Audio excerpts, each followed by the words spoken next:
Facing the dark, get a life, my love, okay? Talking about fake news will get you nowhere, my love, except a lawsuit. Advocate for real victims, sweetie, not lies. Thank you. Also, fix your makeup.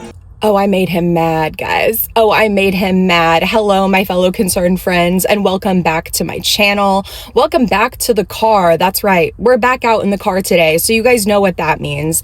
It's gonna be another banger video because I seem to make my best videos in my car, and call me cocky, I feel really good about this video. If you only follow me here on YouTube, you may not know this, but my handle on TikTok is Facing the Dark. So yes, Jeffree Star was in fact talking to me in that introduction clip. And if I'm going to be completely honest, first of all, we're going to get into why he said that to me in the first place in a little bit. But if I'm going to be completely honest, that was my first, and clearly because he blocked me my last time, ever commenting on his stuff.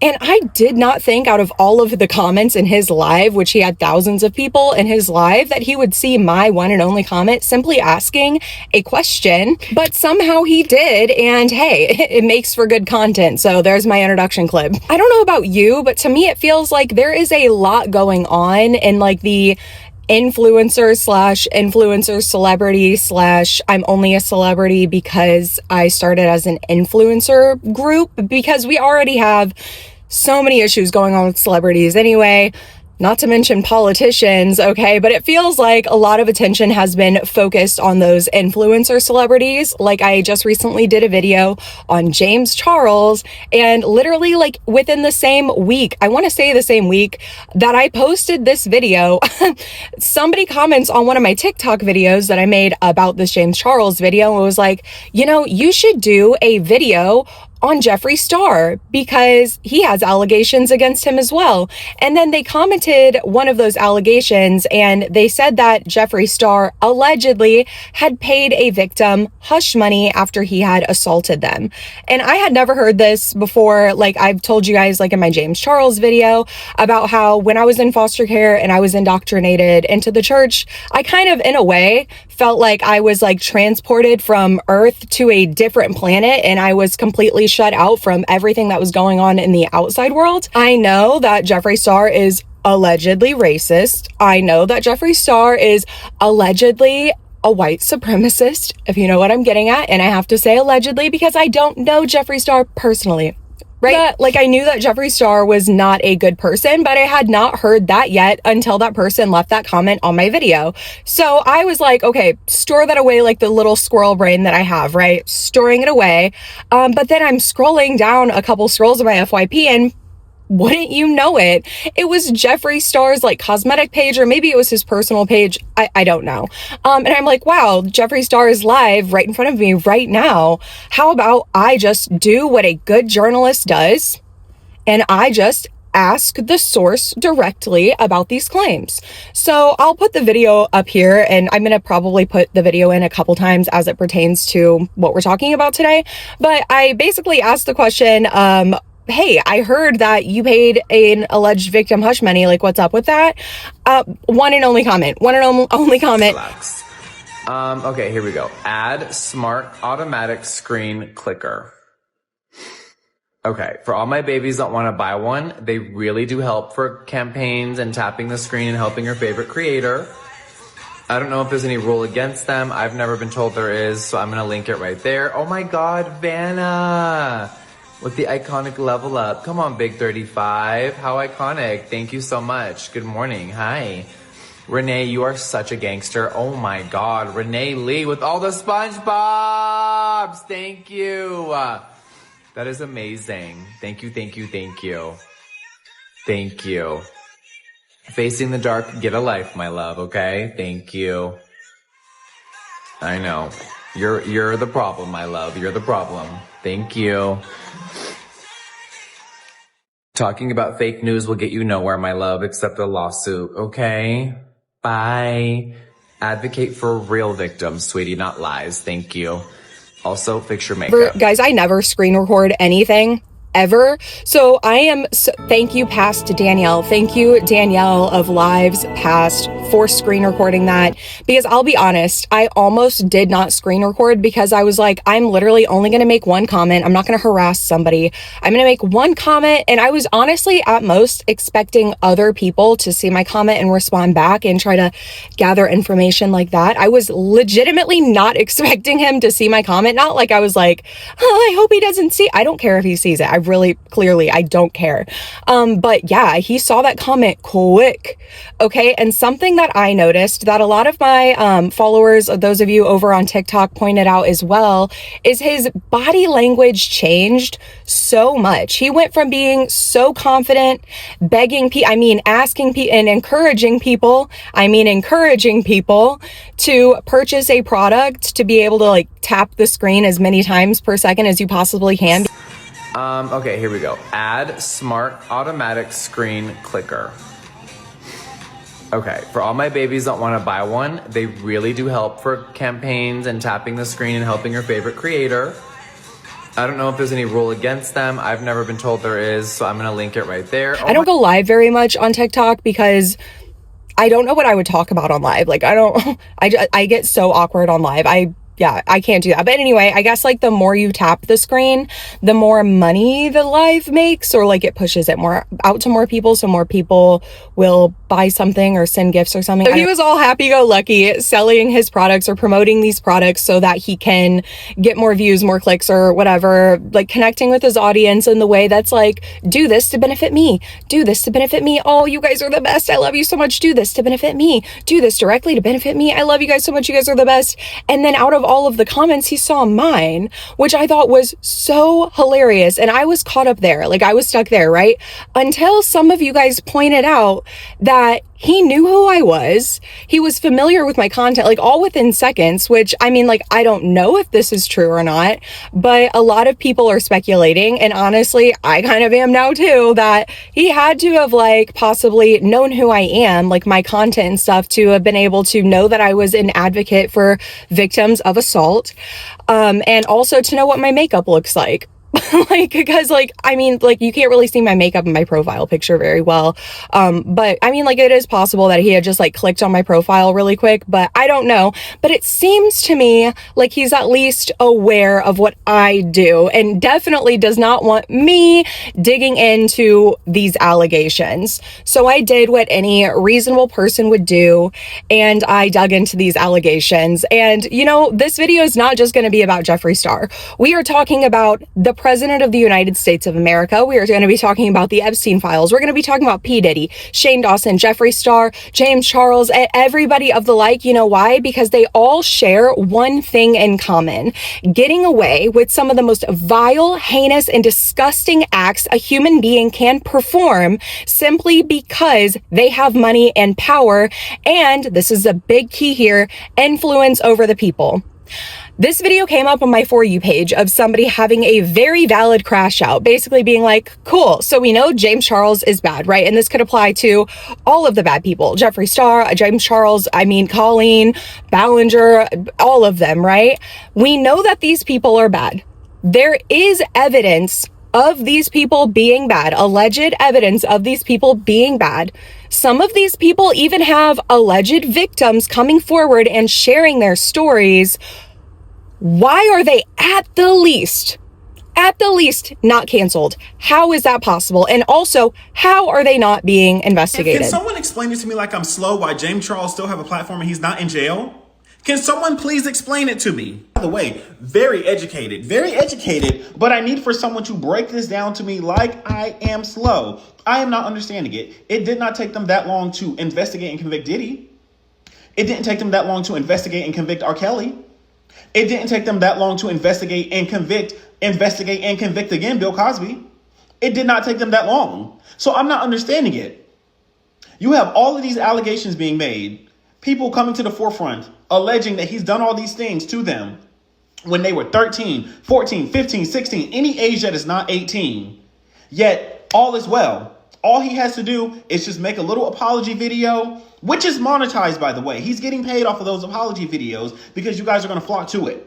You guys are going to flock to it and still buy his products. All he has to do is make a little apology video and all is well. All is forgiven. Go on a month later and we forget completely about it. I'm not understanding it. So can someone break it down to me? Because the math is not mathing, and I can't just process this equation. So someone explain it to me. And break it down and explain it, we are, because I have thought long and hard about this, because I didn't just want to make another Jeffree Star video. I didn't just want to make a big video where it's like, here's what Jeffree Star said to me, and now I'm going to expose his problematic past. To answer the why this is happening, why these kinds of people don't get investigated, they don't get canceled, because like I know he mentioned like, you know, like P. Diddy, like that happened fast. It didn't happen fast. This is and we're going to talk about that briefly and stuff, because it all applies, right? It's all like connected in ways. It's twofold. The answer is, one, the justice system fails everybody every single day. And two, it's our fault. Our fault, the viewer, whether you are a fan of that person or you absolutely hate them. There are people on both sides of the fence that continue to watch the content, whether it's because like I said, you love them and you support them and you don't care about the allegations. You don't care if they have allegations because it doesn't affect you, and you can separate the art from the artist or the music from the musician. And so you continue to consume what they are producing. You continue to support them, even if your moral compass does not align with theirs. You choose to ignore their moral failings because you like the art that they have, you like that they're funny, you like that they have good music, you like the way that they preach, you like the way he built your house, he's really nice and good at walking your dog, or he's a really good babysitter. So you're going to ignore the problems because there are things about that person that benefit you. Or on the other side of this, you absolutely cannot stand the person, you do not align with them morally, you never will align with them morally, and you will never compromise your morals to support them in any way, shape, or form. However, there are hate watchers. There are people who hate, for instance, James Charles or Jeffree Star so much that they will maybe not follow them, but continuously visit their pages and hate watch them so that they can get information, so that they can spill the latest tea and have the hottest gossip. And, you know, as fun as it is to get tea and the drama, and it can be entertaining or whatever, we have to remember that even hate watching boosts their views. Whether you hate them or not, and you're watching their content, they're making money off of it.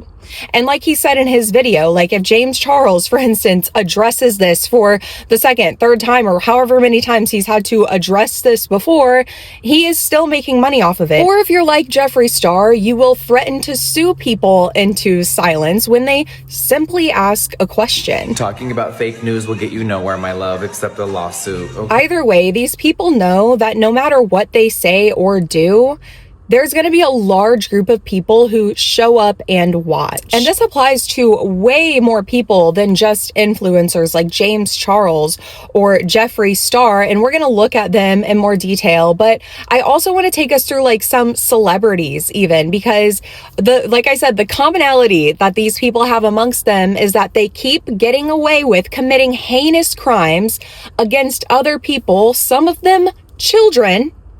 An incredibly infamous, notable figure right now when talking about this subject is, of course, P. Diddy, who is a record producer. He is a rapper. He is famous. I mean, I feel like everybody knows P. Diddy, whether you listened to that kind of music growing up or you didn't. I mean, he was known. He is known. To this day is known. And to this day, despite being held responsible legally for the acts that he has committed, which we will talk about, he still has a fan base to this day. In May of 2017, Cindy Ruda, who was previously Combs' personal chief, filed a lawsuit against Combs in the Los Angeles County Superior Court, claiming, among other things, harassment and retaliation. The lawsuit was settled for an undisclosed amount in February of 2019. And then Cassie Ventura, who Combs had a long-term relationship with, like they were together, filed a lawsuit against him on November 16th, 2023, accusing him of trafficking and physical abuse. The lawsuit also suggested that Combs was responsible for blowing up Ventura's then boyfriend Kid Cudi's car. Okay, and I want to pause here while reading this. Notice that we're talking about a lawsuit. Okay, so do you remember how I said that the answer to the why is this happening is twofold, and one, it's a failure of the justice system, and the second one is us, and I at first only talked about the second one. Now we're to number one. Because why, when we're talking about domestic violence, we're talking about rape, we're talking about sex trafficking, justice system, hello, why is the only options you're giving victims a fucking lawsuit? A fucking lawsuit. I will never forget being in therapy and pouring my heart out to my therapist about how frustrated I was that I could not find an attorney to press charges against my stepdad with the evidence I had, because 90% of them I never contacted me back, or I couldn't afford them, or it was out of their range, or they don't cover that kind of thing and I have to find a different attorney. And then the police weren't helping me. Hey, did you do that thing I asked you to do? Oh no, sorry, I forgot. Did you do it? No, sorry, I forgot. Actually, I'm going to transfer you to this person. Nobody cares. Okay. And I was so frustrated talking to my therapist about how it feels like I literally have like a mountain of evidence. I even have my freaking mother confessing what he did in a police report. Why is nobody taking this? Why is nobody doing anything about this? And my therapist basically virtually through the screen of our phones grabbed my hand and was like, listen, you are not the only one this happens to. And as unfair as it is, this is exactly what happened to Cassie. And she used this entire situation as almost encouragement for me to be like, you may not be able to go a legal route and get justice that way, but you could at least start through a lawsuit, because a lawsuit can spark these other things. And I remember feeling so like a dual like anger and also like, well, I guess at least there's other options as well. But that is wrong. That is unfair. And I know there's going to be people in the comments that are like, well, yeah, because you just don't understand the law. No. The law, it needs to change. It needs to change to serve the victims, not protect the abusers, because that's the exact system that we have in place right now. That's exactly what is going on right now. Don't believe me? Look at the Epstein files. Tell me why the government released child sexual abuse material to the public but redacted anything with our president. And you want to tell me that the justice system is just, it's fair, and it protects victims, child or adult? It does not. And that needs to change. Lawsuits, this is what we have to settle for just to attempt to have anything bigger done? That is absolutely ridiculous. Cassie's lawsuit against Sean Combs, was settled for $20 million. And then a video was later released of an assault that Sean had committed against her. And I remember when this footage was released, and if you haven't seen it, I'm not going to show it because I don't think that it needs to be shown. I don't think I need to show you evidence of abuse for you to believe that it happened. But essentially, he was dragging her around on the ground like she was a rag doll and just beating her. And the only reason he stopped was because of hotel staff. Okay, and this is like, I could not, first of all, imagine doing that to somebody, right? I would hope that a lot of you couldn't imagine doing that. I couldn't imagine doing that.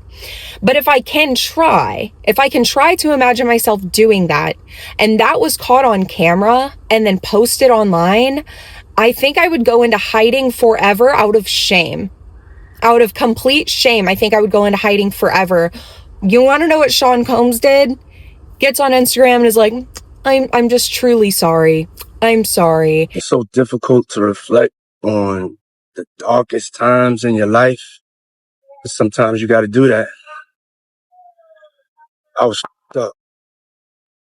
I hit rock bottom, but I make no excuses. My behavior on that video is inexcusable. I take full responsibility for my actions in that video. I'm disgusted. I was disgusted then when I did it. I'm disgusted now. I went and I sought out professional help. I had to go into therapy and go into rehab. I had to ask God for his mercy and grace.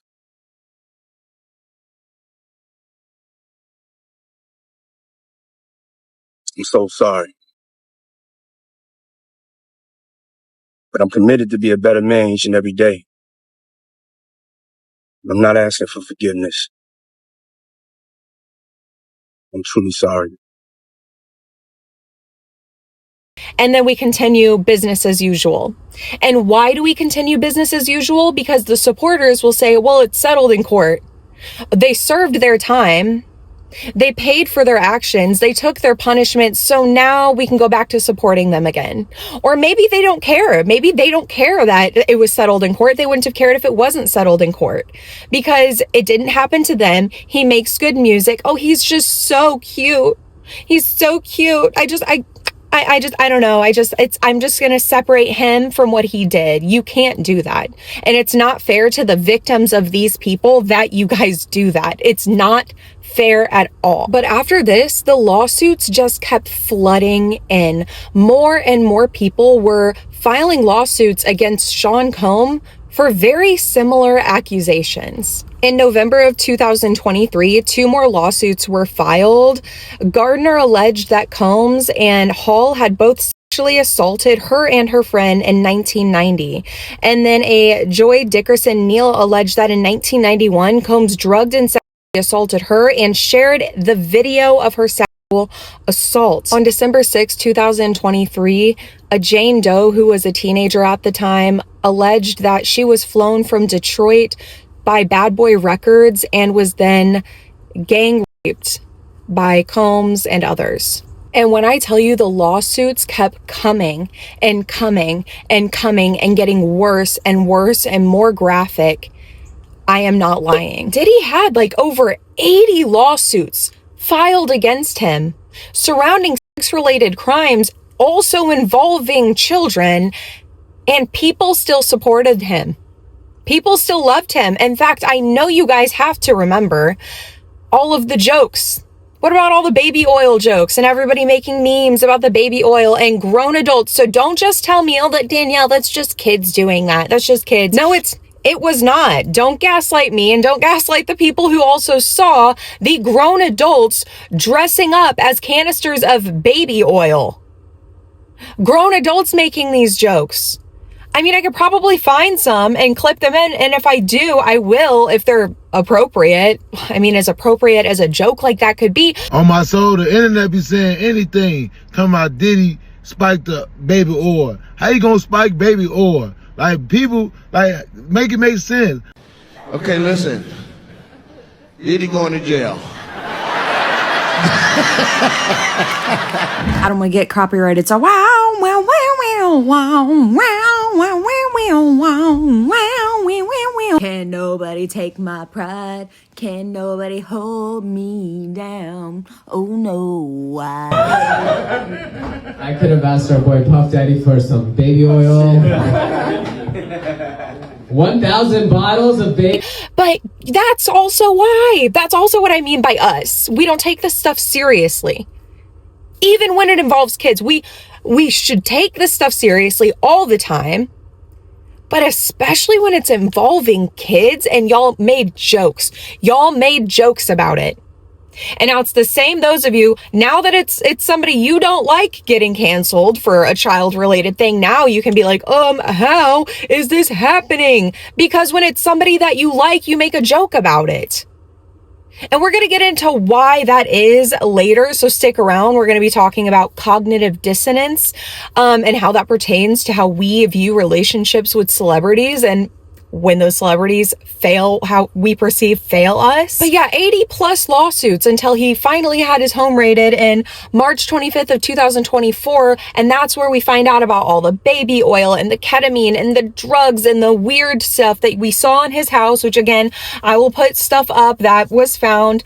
And y'all made jokes about it. Y'all made jokes about it. Y'all thought, that's not that big of a deal. It's only funny because this stuff doesn't happen all the time. Bullshit. It doesn't happen all the time. Does it always happen on that large of a scale? No. But there are plenty of us out there, and I know plenty of people who had it way worse than me that I have had personal conversations with, that I know those jokes hurt deep, and that's all I'll say. That is why Because now, like, what about now when he serves his time and he gets out?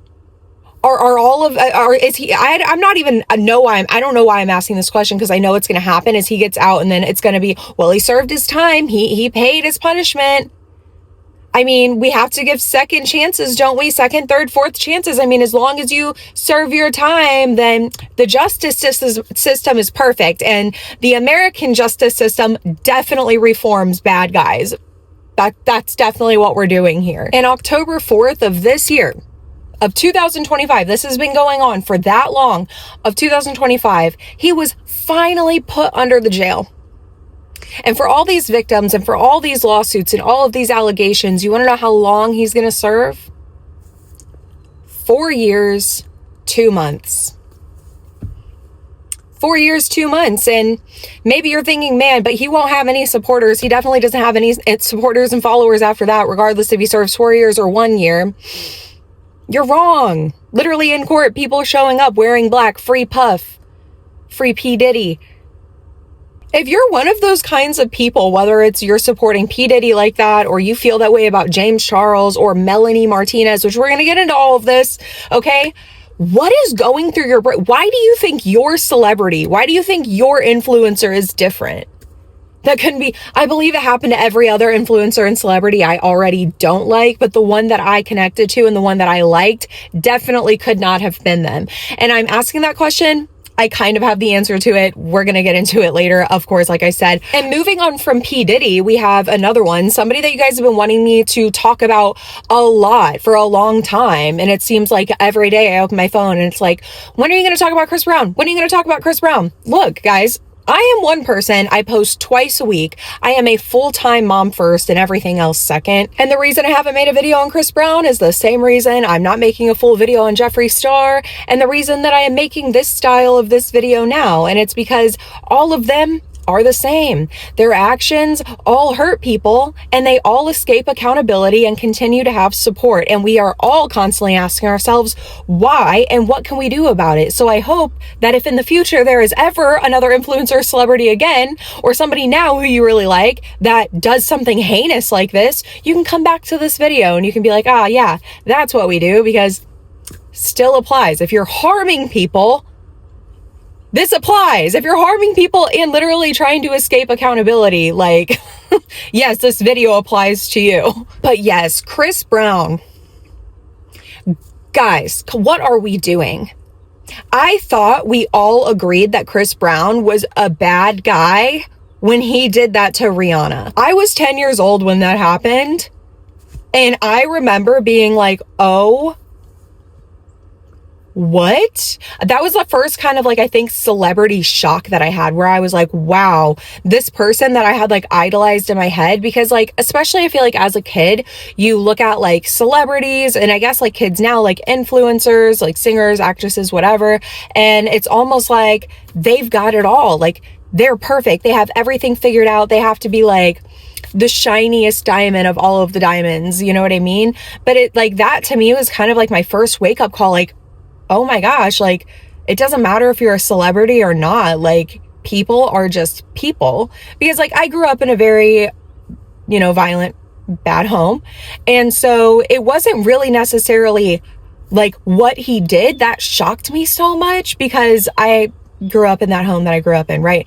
But it was who did it, right? Because you paint this picture, you idolize them.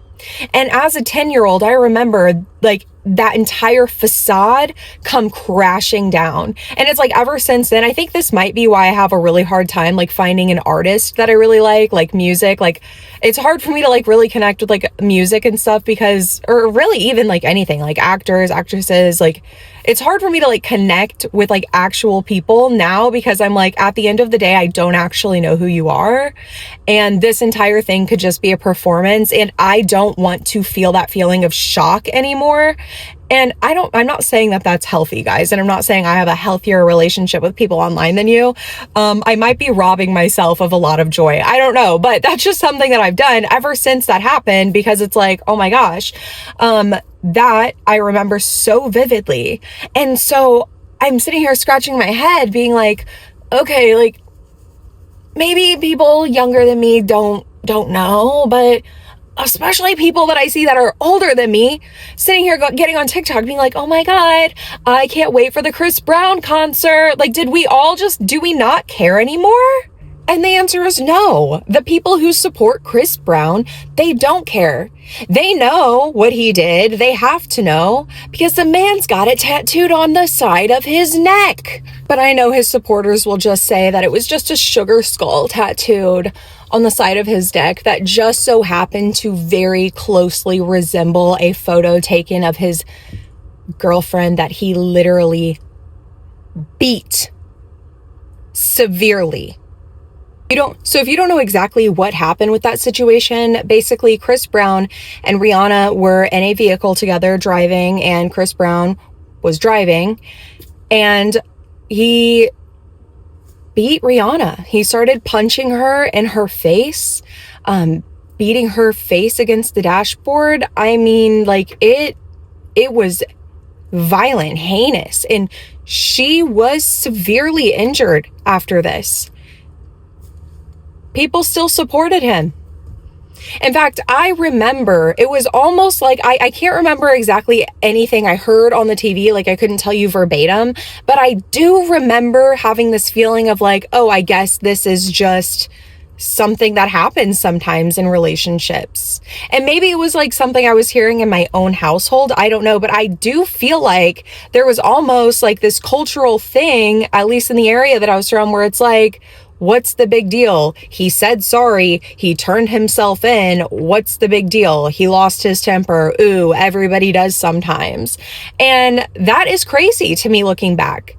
To think that, at least in my circle growing up, that is how that situation was handled.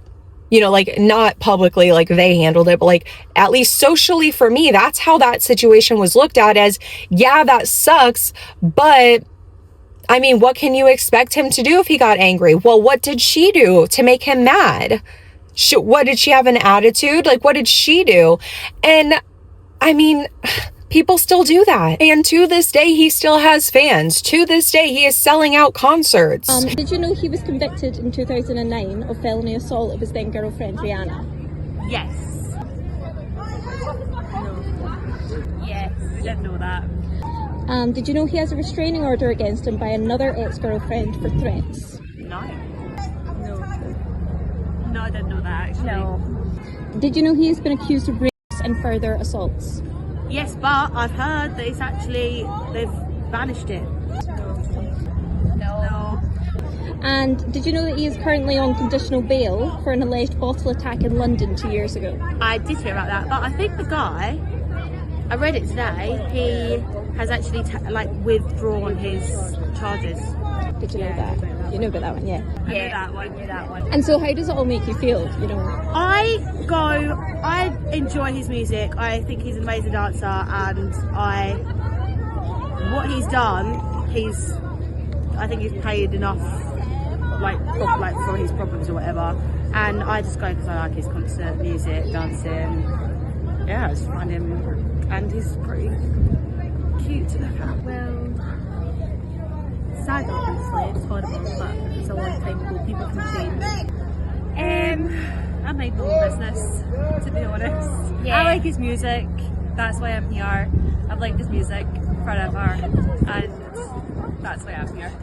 Yeah, I feel like nobody has the perfect relationship behind closed doors, and I feel like because he's in the limelight, he gets a lot more hate for it, and I'm not condoning anything he's done, but Rihanna has done an interview saying they were having a fight, so as far as I'm concerned, we're both as bad as each other, and we're just here for the fights. Even though this information is wildly available in almost if you go in the comment section of somebody going to a Chris Brown concert or supporting any of these people that we're talking about, I mean, the comment sections are filled. At this point in time, you have to know, especially if you're the kind of person where you're posting about the kind of music that you're interested in, or the movies or books or whatever that you're interested in, you are going to, you have to know, because people will tell you. For instance, I remember I was listening to, I've been, I say this all the time, I've been trying to learn German very slowly but surely. slowly though. And a lot of the way I do that is through like German shows and movies, specifically like kids shows, and music. Okay. So I was listening to Rammstein and I didn't know about the allegations. Okay. Cause I had just like found them. I heard them. I liked the way it sounded and I'm like, cool, good way to learn German. Okay. And so I had posted a video singing the song, whatever, like doing a like lip sync, whatever. That's so embarrassing to like describe like fake singing videos, but I did it. Anyway, somebody quickly and swiftly was like, girl, why are you listening to them? What's going on? What's going on? And very fair, because like, this is what I do. This is what I advocate for. So that would be very confusing to be like, I know this information about this person and this person who's constantly saying don't support people like that is listening to it and singing it. So thank you to that person for showing, like calling this out, because I realized that there was allegations against him. So I stopped listening to him. Look at that. And I found alternatives. And right now I'm listening to Ikmiel. But like when we're having these conversations, it's not like we're saying you should have known absolutely every single thing about that influencer or celebrity or whoever it is before liking them because now you're a bad person. Like you should have known better. Like we're not saying that, right? Like you can't know what you don't know. But we do need to make sure that we are open to receiving new information, especially in this kind of context, like and we're talking about harming other people. Okay, so we've looked at a couple of like the bigger celebrities, right? Like we've looked at P. Diddy, we've looked at Chris Brown, some other notable ones are like R. Kelly. You know, we could keep going because unfortunately there are so many. So if I'm not naming somebody that you are thinking of, no, believe it or not, it's not because I support them. Yes, people actually will like be like, oh, you didn't make a video about this person, that means you support them. Hello, I'm like literally one person, okay?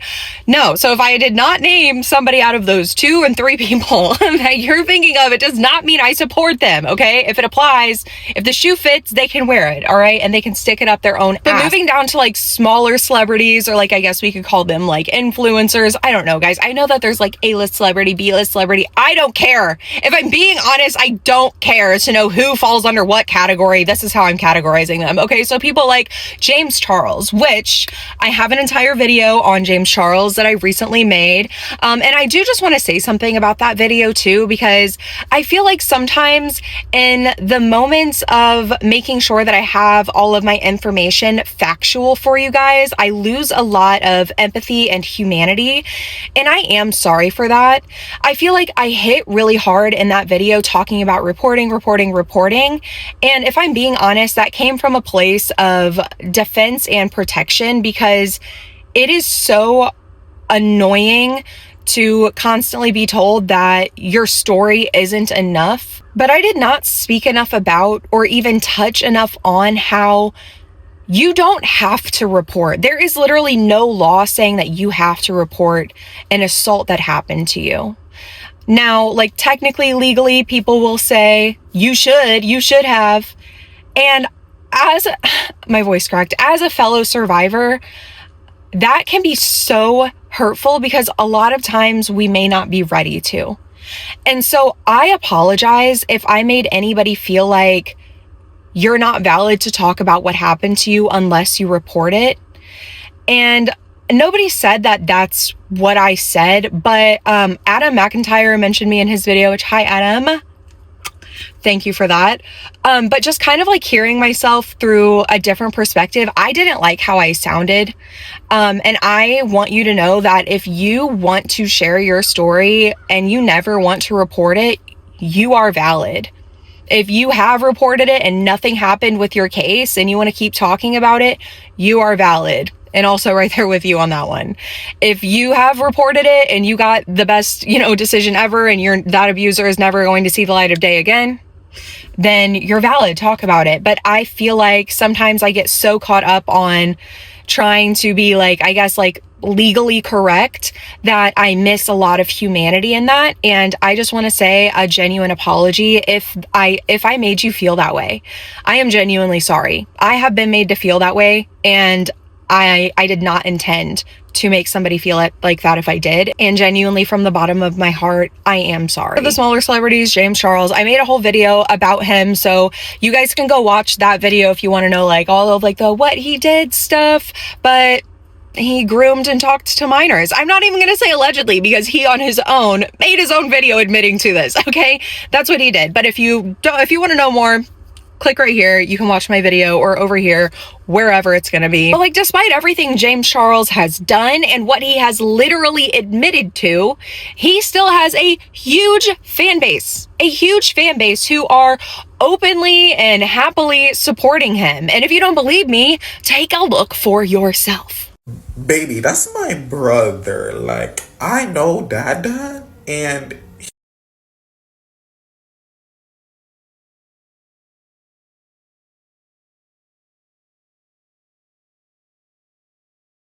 okay, and then like this one says, tired of pretending I care what he did.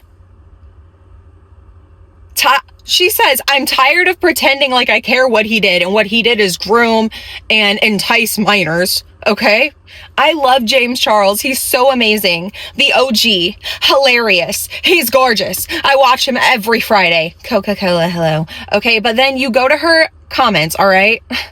This is so gross. Somebody said, I'm gonna assume you like little kids too then. And she liked the comment. Where have we gone as a society where you think it's funny to align yourself with liking children? Like, hello? Do you? Because I think now that's a valid question to ask. You just liked a comment that said, regardless of the context of the video, the comment says, I'm just going to assume you like little kids too then. And you liked the comment. You're forgetting that women can also be predators. This does not make you look like you're being silly, cukey, and like quirky, cukey. What am I saying? Silly, cute, quirky, and joking. That's not what this looks like. Women can be predators too. So a woman liking a comment saying, hey, so this makes you look like you like little kids, definitely makes it look like you like little kids, especially when we're talking about defending somebody who likes little kids. And then this one, does anyone else just like love James Charles? James Charles. What am I saying? James Charles. Like, he's king. Okay.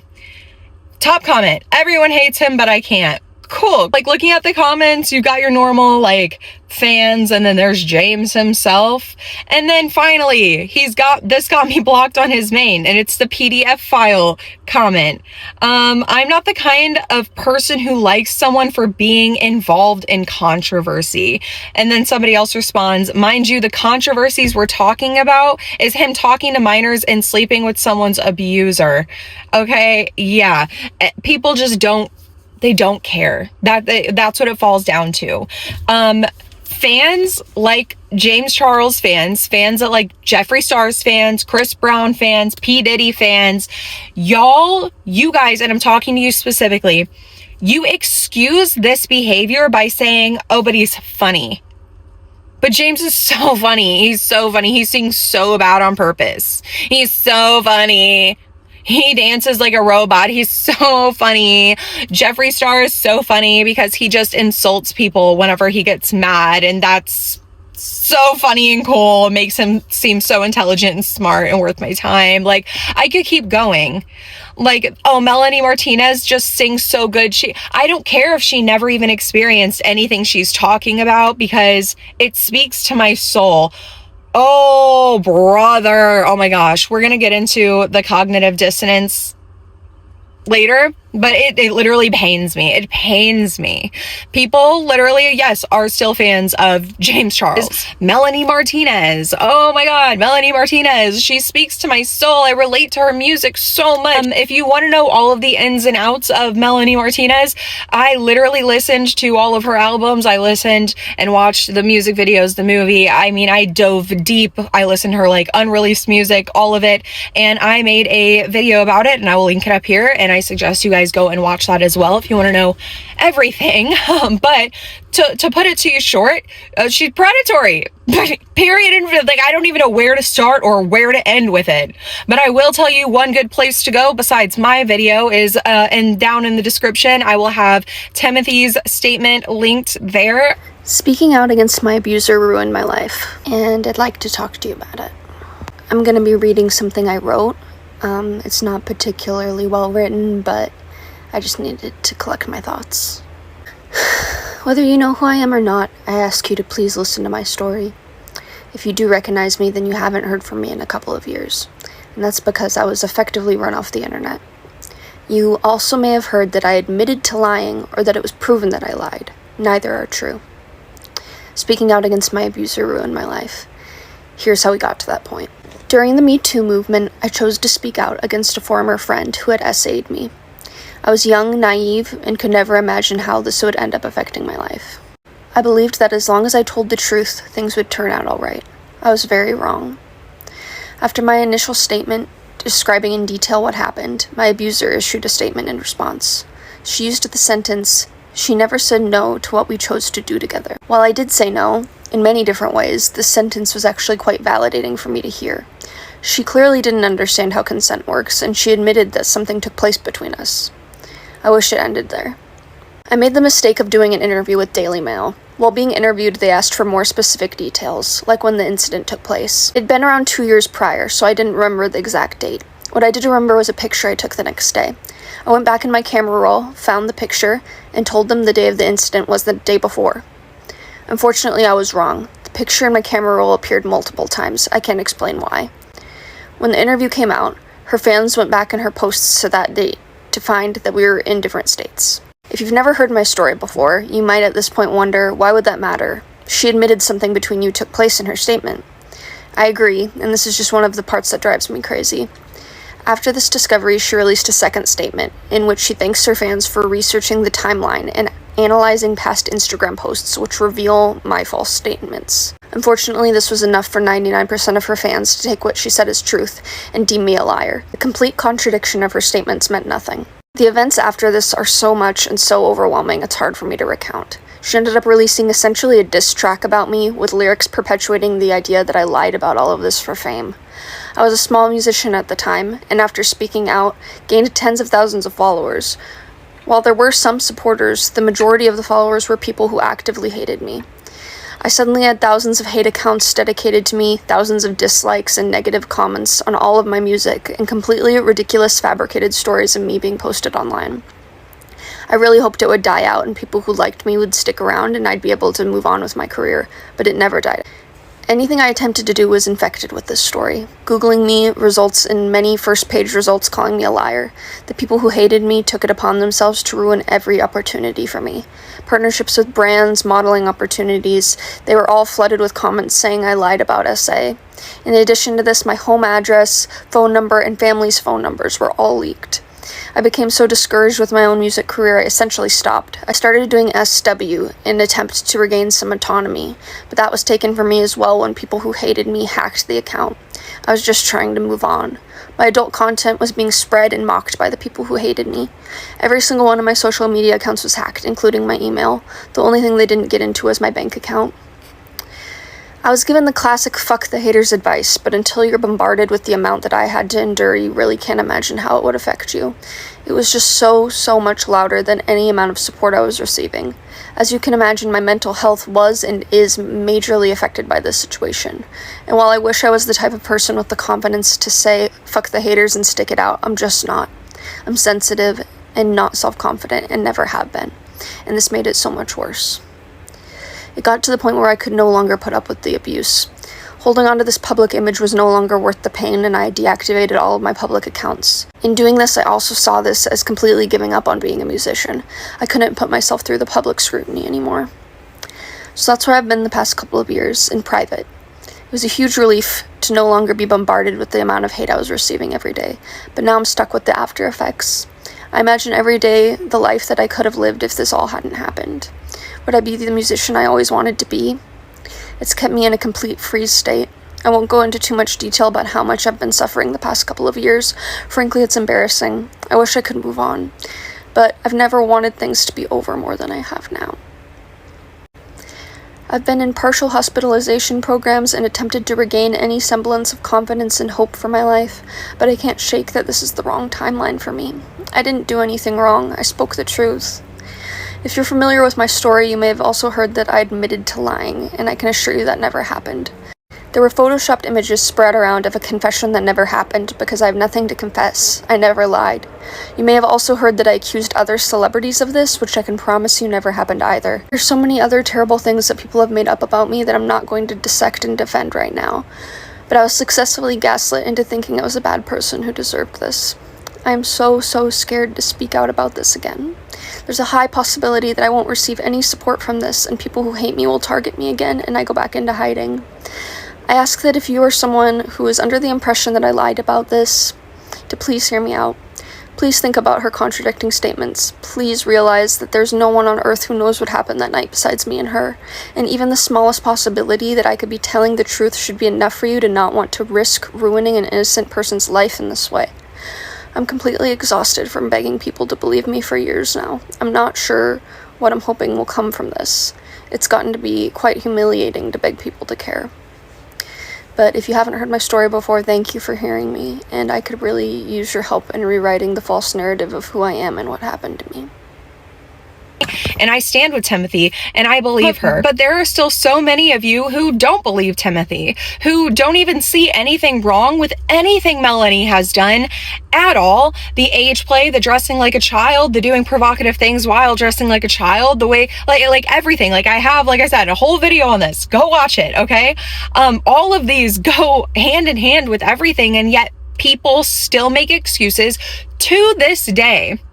To this day, people will comment on my video about Melanie Martinez making a million different excuses. It's the same excuses that I've heard over and over and over again. And you're just self-justifying why this behavior is okay because you can't let go of the fact that somebody you have idolized is a bad person, because you somehow have internalized that to mean that I am a bad person. If I liked somebody who just so happened to end up being a bad person, that means something about me. And it doesn't. We're going to get into that later, but it doesn't mean that you are a bad person because you liked somebody who turned out, or you liked something of somebody's who turned out to be a bad person. There's too many T's in what I'm saying, so I'm going to have to move on. Another really loved influencer slash YouTuber who people have just breezed by what he's done, and he still has somewhat of a following now to this day, is Shane Dawson. Now listen, I used to be a huge Shane Dawson fan when I was a kid, when I was a teenager, and so when everything came out about him, I was absolutely disgusted. And if you don't know what happened with him, it's a lot. It is a lot, and I'm not going to get into all of it. It's very easy information to find. Do be warned, major trigger warning, child sexual abuse material. For context in this video, Shane Dawson is seen recording a little boy dressed up as a schoolgirl and dancing to Baby One More Time by Britney Spears. And take note of all of the adults in this room, including Shane's own mother. And this was filmed and posted to his YouTube channel as content. Get over here. Give me a hug. Breastfeed. Context for these next two clips is this little girl that you are seeing is Shane Dawson's kid cousin. Take a sip. Take a sip. Take a sip. So much milk. Actually, I'm sure there's more milk over there. Can you please breastfeed with Shauna, please? That would make me a kiss like you're a mermaid. That was the worst kiss I've ever seen. That was terrible. I would never have sex with you. Titties. Oh, man. Man, 12-year-old. Oh, the chocolate's getting in them. 12-year-olds develop that fast. Wait, let chocolate lick your boobs. Look at. Well, I mean, sexualization of birth, animal sexual abuse, all kinds of disgusting, disturbing things. Like he was saying that he was doing some nasty things too, or like with his cat. But to wrap it up in a nice pretty bow, to give you an idea of the kind of person he is, and you can make assumptions about the kind of jokes that he made, is this post from somebody who was 12 years old when she met Shane Dawson, and he kissed her, and he would have been well in his 20s. When this incident that I'm about to show you happened, Shane Dawson was 23 years old and this child was 12 years old. And I'm sharing this because it was posted by the person themselves that this happened to. So before I show you the video, let me just read to you the post that I found. And I found this on Reddit because I tried to look on Twitter, which she had linked in her YouTube video, and I guess her Twitter is like no longer active, but thankfully I was able to find this on Reddit. Shane Dawson created a weird sexual tension between himself and his very young female audience. This is why asking him for a kiss ever came to mind for me, because he had opened the door for that kind of thinking and behavior. Not only did he make me think that asking him for a kiss was okay, he agreed to it when he absolutely knew it was not okay. The first time I met him at VidCon 2011, I sobbed as I told him how much he meant to me and gave him sole credit for saving my life.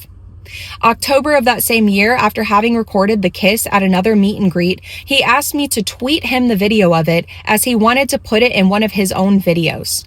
I did try, and he either never got it or realized how bad it was and never posted it. I was in love with him as much as a suicidal 12-year-old could be, and he took advantage of me and my loyalty as a fan for the sake of being a predatory online creep, convincing a lot of people that this was just dark humor. I also see a lot of people saying my dad was filming, which is untrue. My dad was not present at all. My mom attended the movie premiere with me and then sat on the side as I waited in line because of a physical disability that makes it hard for her to stand long.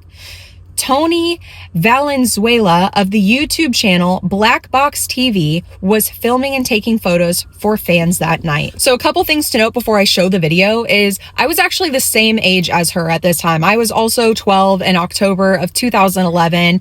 And oddly enough, when I read those, I was kind of taken aback because I had like flashbacks, right, to YouTube 2011. Black Box TV. Did any of you guys watch Black Box TV? At least when I was watching it back in 2011, it was kind of like Black Mirror, right? It was kind of like Black Mirror-esque. They made like a lot of like weird sort of like short film-ish kind of videos.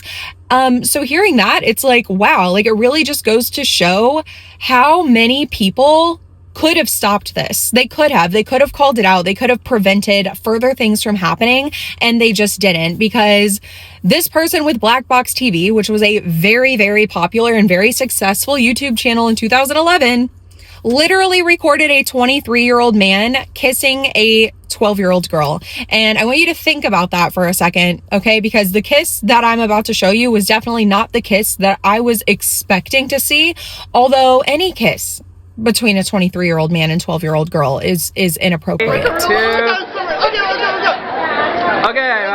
I think I missed. Okay, get out of here. Thank you. I love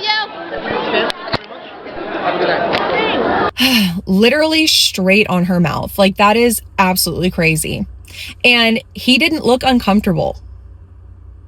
Like, not that an adult like has the right to say that they were uncomfortable in a situation where they are saying, yes, 12-year-old, I will kiss you and we'll record it and I'll squat down on your level. Like, but he didn't even attempt to try to look like he didn't really want to do it, or he's like, oh, this is kind of weird. He didn't even attempt to try to do that. He literally looks giddy and excited. Y'all don't like Onision, right? Y'all do realize they're basically like the same. Like they are both like on the same level of creep. Hello everybody and welcome to Viewer Orgy Time. Grab all your condoms, take off all your clothes, shave your private parts, orgy time's about to start. Spread your legs, open wide, get some lube and shake your thighs. Here comes Shane Dawson, the guy who knows how to blow your mind. And honestly, right up there with Shane Dawson is Colleen Ballinger, or Miranda Sings, as so many people like know her as. I remember kind of whenever she was stepping into the scene, like I feel like I have memories watching her, but also that was around the time I would have been going through like the worst of my abuse at home, as well as like going into foster care and stuff. I do remember I moved in with this girl who did really like her. Like she was like pretty obsessed with Miranda Sings, not like obsessed, but like I do have memory, like that's a pretty prominent memory of mine, that she really liked Miranda Sings. And so that's like about the extent that like I like knew about Miranda Sings. Like I feel like I'd probably like watch her like here and there on YouTube just to like be like, what's what's the hubba bubba about or whatever, let's say. I'm about to tell you what the hubba bubba is about, okay? Or we can have Miranda sing it for you. All aboard the toxic gossip train. I'm just joking, but that should go down as like one of the worst apologies in history, okay? So Miranda Sings she's a character, right? Miranda is a character played by Colleen Ballinger. Now, where this idea came from, who knows? Like, I don't know. I personally, as an adult, as a 26-year-old woman, have never thought to myself, you know, it'd be really fun is portraying myself in a way that's appealing to teenagers. Yeah, which I know, like, it sounds really like rude and prudish because it's like teenagers deserve comedy too. Teenagers deserve drama too. Teenagers deserve literature, all of that stuff too. But it's like, I don't know, like the way some people do it, it's very obvious in my brain where it's like, I know why you're doing this. And it's not because you think teenagers deserve to laugh. I think it's because you want the last laugh, right? So she makes this character that's just absurd, grumpy, sassy, and just does and says just outrageous, weird, random things, okay? So already she like got really popular like on YouTube for that. You know, she's like going on tours. All it takes is a little breeze and I'll see all the bits. So this is a very good example of what you don't want to dress like. So this is porn. What's your name? Grace. Exactly. So, first type of porn is clothing, okay? This is example, not porn, porn. Not porn, porn. There are two ways to get rid of porn clothing. One, you can dress like Sarah or me here and look appropriate. The other one is I have created a device that will help my Murfandas. It's called the anti-porn unicorn, okay? So I have these unicorn horns that I'm going to wear. And now I am the anti-porn unicorn, okay? So whenever you are seeing anything that is being porn, you can just be like, stop it! Hit them right in the porn areas to get rid of the porn, and that'll do the trick, okay? So those are the ways to get rid of porn. Do you guys understand porn clothing? Yeah! Okay, good. So now, watch this. We're on the date, James. It's really romantic. Oh, we're getting close and personal. Oh, but I'm so hungry, James. Hold on, I got a snack. Was this in your self-help book? Was this in my self-help book? Was it? Because I brought self-help with me and I was just wondering. Well, shouldn't you know if you've read it? I'm just kidding, James. I'm just kidding. I love you. I'm just kidding. Do you want a cheese ball?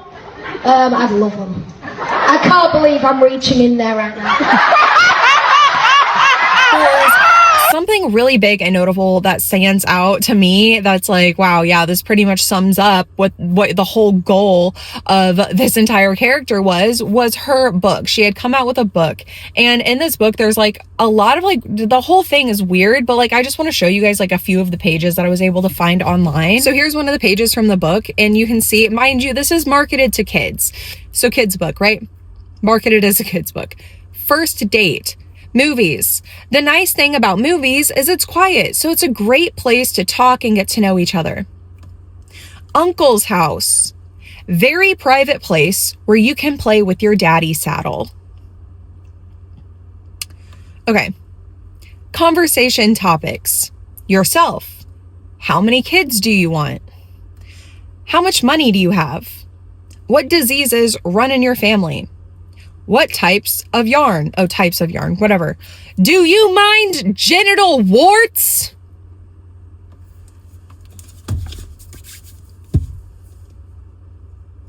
Colleen Ballinger thought that that was appropriate, that that's like a normal, crude kids joke. Crude kids jokes are like farts. Or like farts and like armpit farts. That's funny. Genital warts in a book? We're gonna glaze past the daddy saddle. Genital warts. This book is for kids, dude. For kids. And you know what? Yeah, let's talk about daddy saddle. What do you mean by that? Uncle's what? Shed? Daddy saddle, genital warts? Like, you know exactly what you were doing. And if you don't see the problem in this, then you have to either be a predator or a child. This is grooming. This is grooming kids to think that having these conversations with adults, just any old adult, is normal because they're buying this book that's sparking these conversations from a stranger that is an adult that they feel connected to. So if they feel connected to another random stranger in their mind, oh, it's okay to have these conversations with them. When in reality, these conversations should only be taking place between children and safe adults when these children have questions, right? And the crazier part is that parents were buying this for their kids. And yes, there were parents that were upset about it, obviously. But like, I have so many questions for the parents who bought this book for their kids and saw no problem with it. Like, I don't get it. I do not understand. This is another page from the book and it's like showing different positions, but you can see it's literally a man laying on top of her. And if you zoom in, which mind you, when you're creating art like this, every little detail is important, okay? It is. It's not people reading too much into art. Literally everything in a piece of artwork is meant to be read into, okay?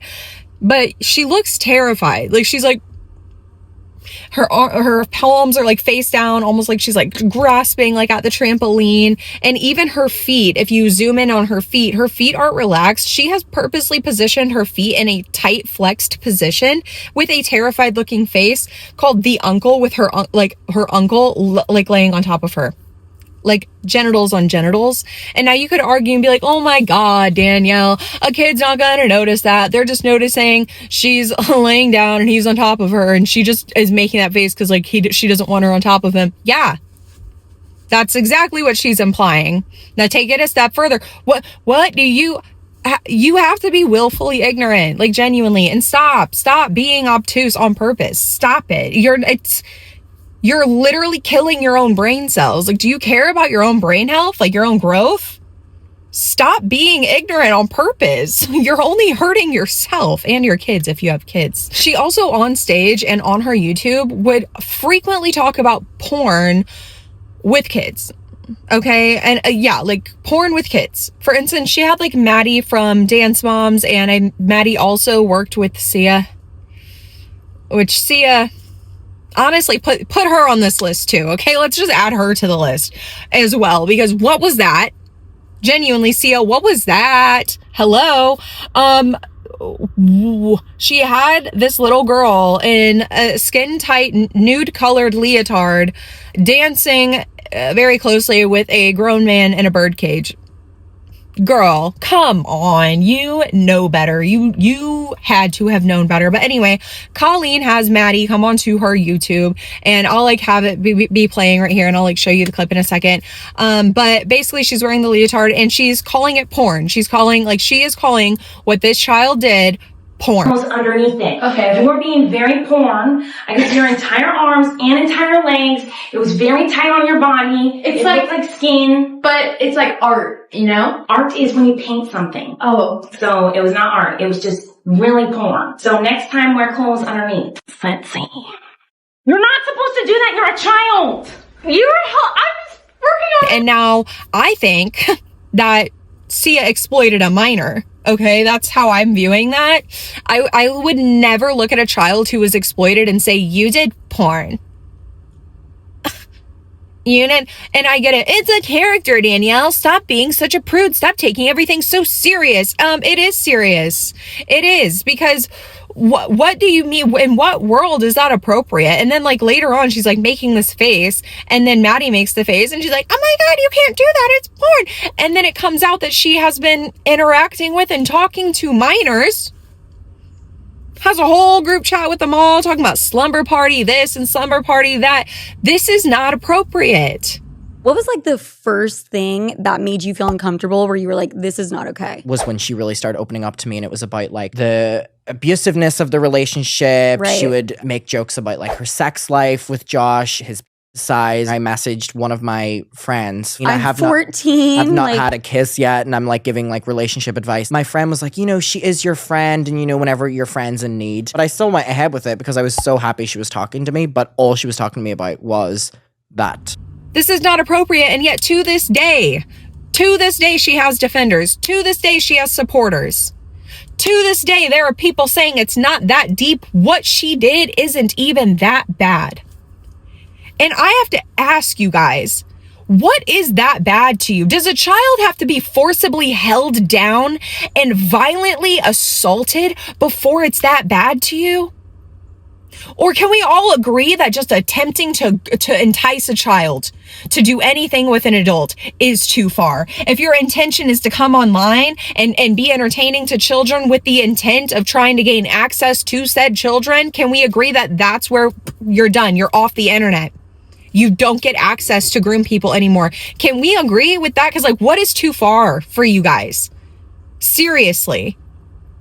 I don't get it, because then with James Charles, when he sends photos of himself, it's still not too far. He still didn't do anything. It's not that bad. I saved the most desperate for last, and that is Jeffree Star, who clearly still has a huge fan base. I mean, he's probably live right now. I should check. Hold on, let me check. Oh wait, I'm not going to be able to check. I just realized I'm not going to be able to check because I'm blocked. Never mind, I'm not going to be able to check. But it is 2:37 p.m. Saturday, December 20th, 2025.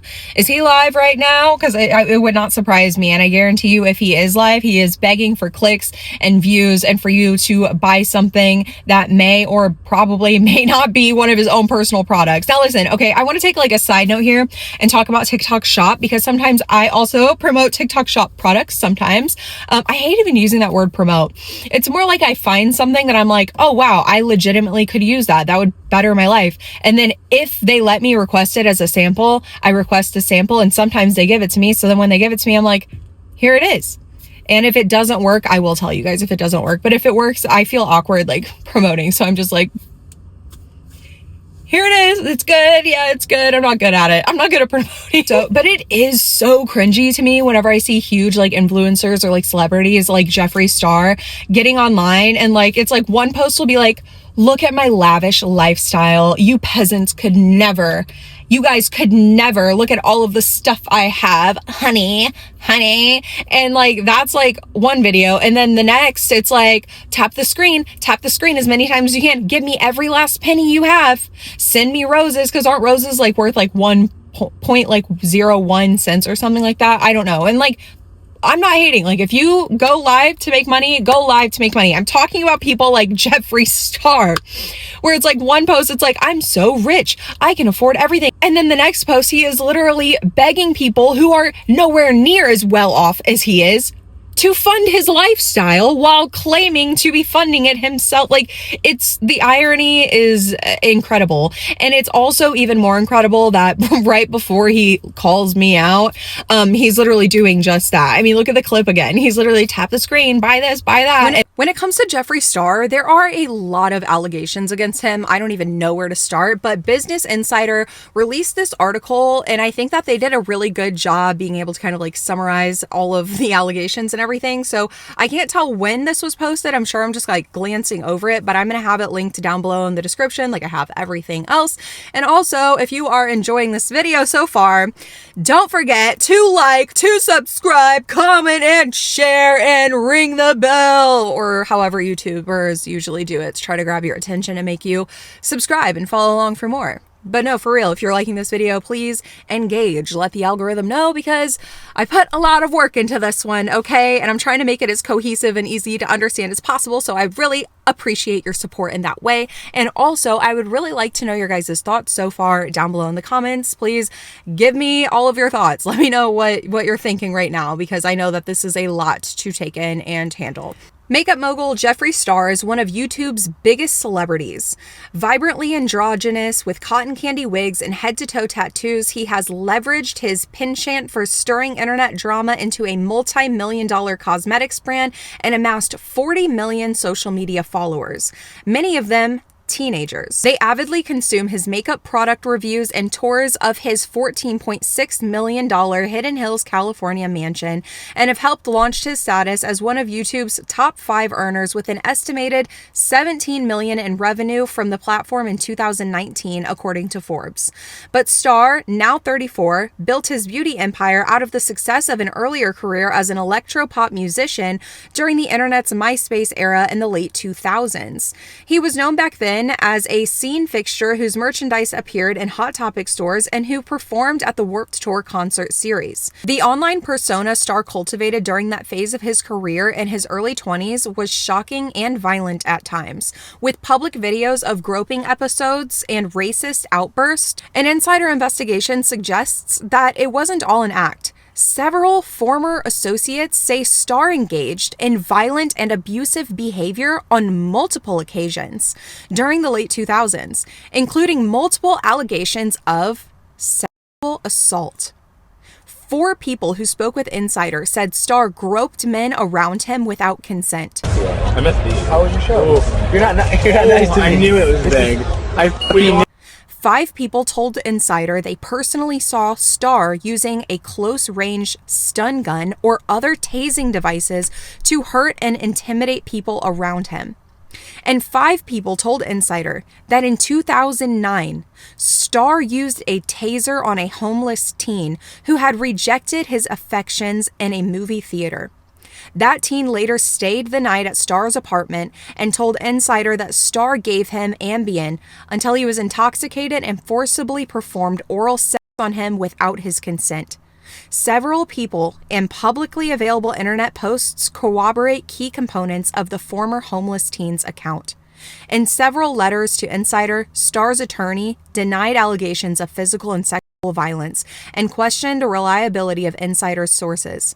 After Insider detailed the allegations to Starr and his attorney, several people who had made the on-the-record claims about Starr's conduct contacted Insider to change their stories. Insider obtained text messages showing 2 of the on-the-record sources for this article discussing what they said was a $10,000 offer from Starr to recant their allegations. 1 accuser and 2 claimed witnesses, all of whom had provided on-the-record accounts to Insider in which they said they saw or experienced Starr engaging in violence, ultimately did change their stories. While he's addressed racism in his past, Starr has yet to reckon with accusations of physical violence. Starr, whose full real name is Jeffree Lynn, I'm not going to try to pronounce his last name because I have been trying to and I can't, and I think I am definitely saying it wrong, has previously faced waves of backlash over the racist persona he crafted to attract attention on MySpace and in the late 2000s live streaming platform Stickam. Starting about 2004, the year Starr turned 18, he began appearing in video footage online that showed him assailing people on public streets, sometimes holding a yellow self-defense spray canister and yelling the N-word at passerby. Other clips from his MySpace era show Starr mocking black women during comedic skits, at one point suggesting that he'd pour battery acid on a black woman to lighten her skin. You know damn motherfucker well what you did. What'd I do? You had splashed battery acid in my auntie face. What? Yes, you did. Don't deny that crap. Oh my God, when the hell did I do that, girl? You did that shit a couple of months ago. You say black folk cannot wear MAC cosmetics and you splash your acid in her face. Well, maybe if she wasn't wearing the wrong foundation color, I wouldn't have to splash no battery acid. I wanted to lighten her skin tone, girl. But that ain't correct. You know she was in the hospital. I mean, oh, I'm so sorry, ma'am. I'm angry as hell. I'm about to beat your motherfucking ass. Well, why didn't you come over here, girl? Because I know what you did, too. I know what you did to my little sister. You slapped her at Walgreens. Who, that little black bitch Keisha? You slapped her because you were stealing eyelashes. Honey, I am a woman of wealth, and that black bitch did not see me steal nothing. I was paying with my platinum Visa. You was a goddamn lie. Now, do you have Keisha's number? I need her to wash my car. Starr often instigated public fights on camera, confronting strangers with racist and sexist slurs. He acknowledged some of the language he used in a 2017 apology video and denied being racist. How do you deny being racist after you were just openly racist? How do you do something blatantly racist? Not even as a kid, right? Like, we're not talking about like a 6-year-old repeating something his terrible parents were saying. We're talking about an adult. An adult who did these things as an adult, not once, not twice, not 3 times, but multiple times, recorded it, instigated it, wrote skits joking about it, and then when called out is like, no, I'm not racist. No, if you say something racist about the black community or black people in general, and then a black person tells you that was racist, you don't get to tell them that it wasn't. In one wildly circulated clip, Starr appears to grope a man's penis on a 2009 Warped Tour stop. In a letter to Insider, Starr's attorney said the video was of Starr and a friend jokingly touching one another, which was then uploaded to Starr's YouTube channel purely for entertainment. In the clip, the man pushes Starr's hand away when he reaches down to grope him, and Starr walks away saying, "I knew it was big." I've seen him grope both guys and girls, Zach Neal, a longtime former Warped Tour stage manager, told Insider. I think anybody that has seen him in concert has seen that. That's just part of his thing. Feeling people up and groping people and ass slapping and dick grabbing. People told Insider that Starr was violent when his sexual and romantic advances weren't reciprocated. In 2008, Gage Arthur was a 17-year-old in Austin, Texas, with dreams of becoming famous on the internet. He began building a fan base on MySpace and Stack'em. That year, Arthur's roommate, also a Stack'em entertainer, invited a friend from LA to visit their apartment in Austin, Jeffree Star. Over the course of 4 interviews with Insider that took place during this summer, Arthur said Star sexually pursued him soon after meeting him, starting at that Austin apartment, even though Arthur identifies as straight. In 2009, Arthur moved to Los Angeles to join his more internet-famous peers. Once he arrived, he struggled with homelessness and spent time couch surfing with friends. In November 2009, a little over a year after their first meeting, Arthur said Starr invited him to stay at his apartment and the two shared Starr's bed. On November 11th, 2009, the first night that Arthur was to crash at Starr's place, according to the public social media posts, Arthur and Starr went to see a movie with 2 friends.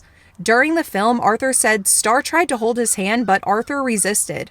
According to Arthur, Starr attacked him with a taser in the theater parking lot after the movie in retaliation. That night, Arthur told Insider Starr gave him Ambien pills until he was intoxicated, then performed non-consensual oral sex on him. Arthur made similar claims when speaking to Christopher Stone, who operates the online gossip blog Sticky Drama.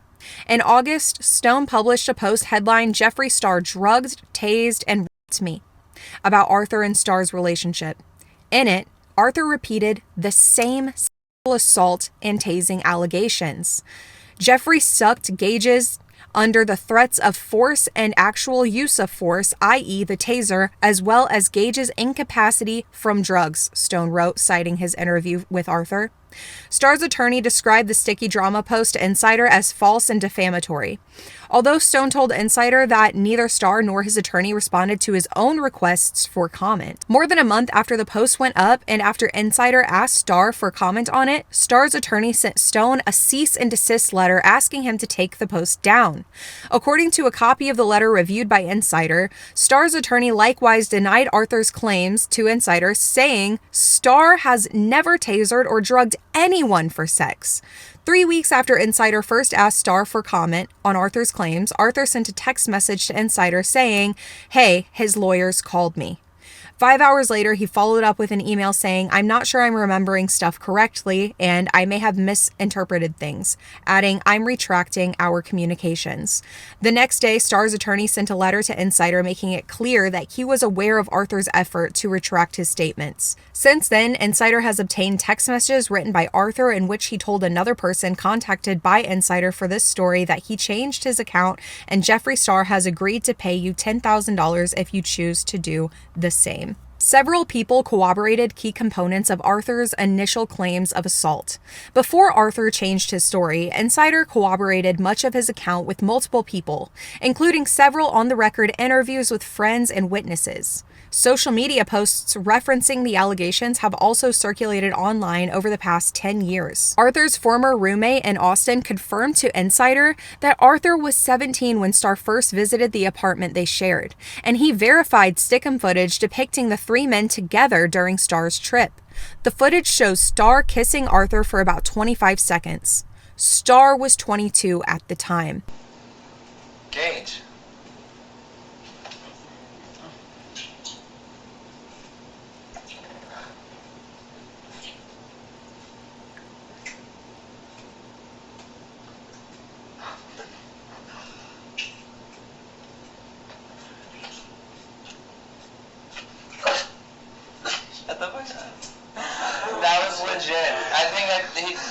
miscarried twice. Just saying. Now you know why I was pregnant. What the fuck?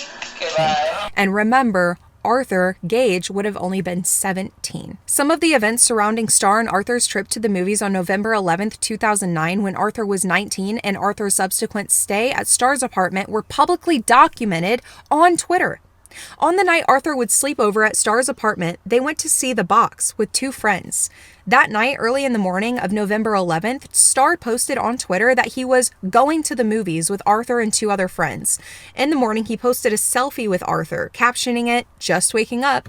Star deleted the first 2 tweets in September 2020 after Insider requested comment on them. One member of the party who spoke with Insider on condition of anonymity for fear of legal and professional repercussions, but whose identity is known to Insider, said Star tried to hold Arthur's hand and leaned on him while watching the movie. The person also said that Star said he wanted to fuck Gage that night. When Arthur failed to respond to Star's affections, the person said Star got up and walked out of the theater. When the group followed Star into the parking lot, the person added, Star chased Arthur around the car and used a tasing device on him. I could keep going and reading that, but it is a long one and I will have it linked down below. Please go read it all yourself. My throat is literally killing me though, and I'm getting tongue-tied trying to read it though. So we get it though. Like this is scary. Like this is allegedly possibly a dangerous person. And you know, I'm going to say it. I believe all of the allegations because I see how he treated me. And all I did is ask a question. I don't think that I was outwardly like being mean. Like, obviously I'm like, hey, like people want me to make a video on you keeping a victim quiet. Like, what's up with that? And that's how he responded to me. Okay. Immediately getting uncomfortable, the body language, he can barely even look at the camera. It's like he's fighting to try and position himself off camera as much as he can, not making eye contact, getting fidgety, and then instantly trying to insult me when he doesn't even know me. And like, also I'm hot as shit and he knows that. Everybody knows that. But isn't that his track record though? Like he threatens to silence you legally. And he might insult you. He's going to try to insult you. Don't let somebody like that insult you, okay? And he still has a following. Like literally, even in my own comment sections, when I posted the screen recording to my TikTok, I have people in my comments who also ironically still follow me. Like before you comment like this, something like this, on somebody's account, make sure you unfollow them first or you look like a complete dweeb, okay? Literally being like, he ate you up, I don't care. Even if he did, I don't care. Even if it was the best insult in the whole world and it totally fit me, I don't care because it came out of an alleged dangerous ass person's mouth. So I don't care about getting eaten up by, if that's the only thing you're good at is insulting people, cool. Congratulations. That's what you're known for. Insulting people and being a bad person. What a way to go. Put it on his headstone. I mean, what else is there to put on? Owned a makeup brand, had a successful makeup brand off the backs of allegedly harming other people and being racist. Wow. What a legacy to leave behind. Keep it up. I bet in 2-3 years he's going to come up with another apology video. Sorry to all of the people I insulted when they were asking me questions. Blah, blah, blah. I don't care. Like, just don't be online. Like, you should be in prison, in my opinion. But don't be online then. But again, the reason he is all of you who watch him. All of you who watch him because you hate him and you're just like, you like being in Jeffree Star's live because you're just waiting for somebody to call him out to see how he'll react. Well, now you see how he'll react. That's how he reacts. He doesn't want to talk about it. He won't talk about it. And he is going to threaten to sue you if you try to bring it up. And people don't need to be doing that over and over and over again. Like it's funny. I've seen some people be like, oh, I commented, hey, and fix your makeup on his videos and stuff. And like, it's funny and stuff, but it's like also, as much as that probably does get under his skin, it's still giving him views, right? And then on the bigger side of that, because like that's such a small percentage, like in regards to like people being like, oh, and by the way, fix your makeup. But like on the other side of that, people continuing to support him because you can excuse what? You can excuse violence against other men. You can excuse racism. That's not, you don't draw the line of racism. Right. You can excuse targeting and going after kids. Groping people without consent, we can excuse all of this. Why? Loyalty, I don't get it. I really don't get it. But it's not just celebrities. It's also our politicians can do some of the most egregious things and people just brush by it. And I don't understand why. Like, again, I do. We're going to get into it. I swear to God we are very, very soon. But think about it. Like Donald Trump with the release of the Epstein files that just were released yesterday. In those files are politicians, not just United States politicians, global politicians, and celebrities.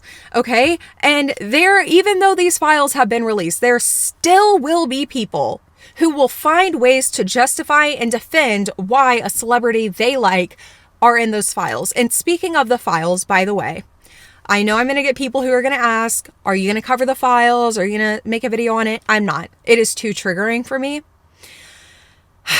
Especially knowing that they have released photos of these victims not being redacted, and you can see what is happening and you can see who they are. I cannot believe that the Department of Justice would be so wildly irresponsible.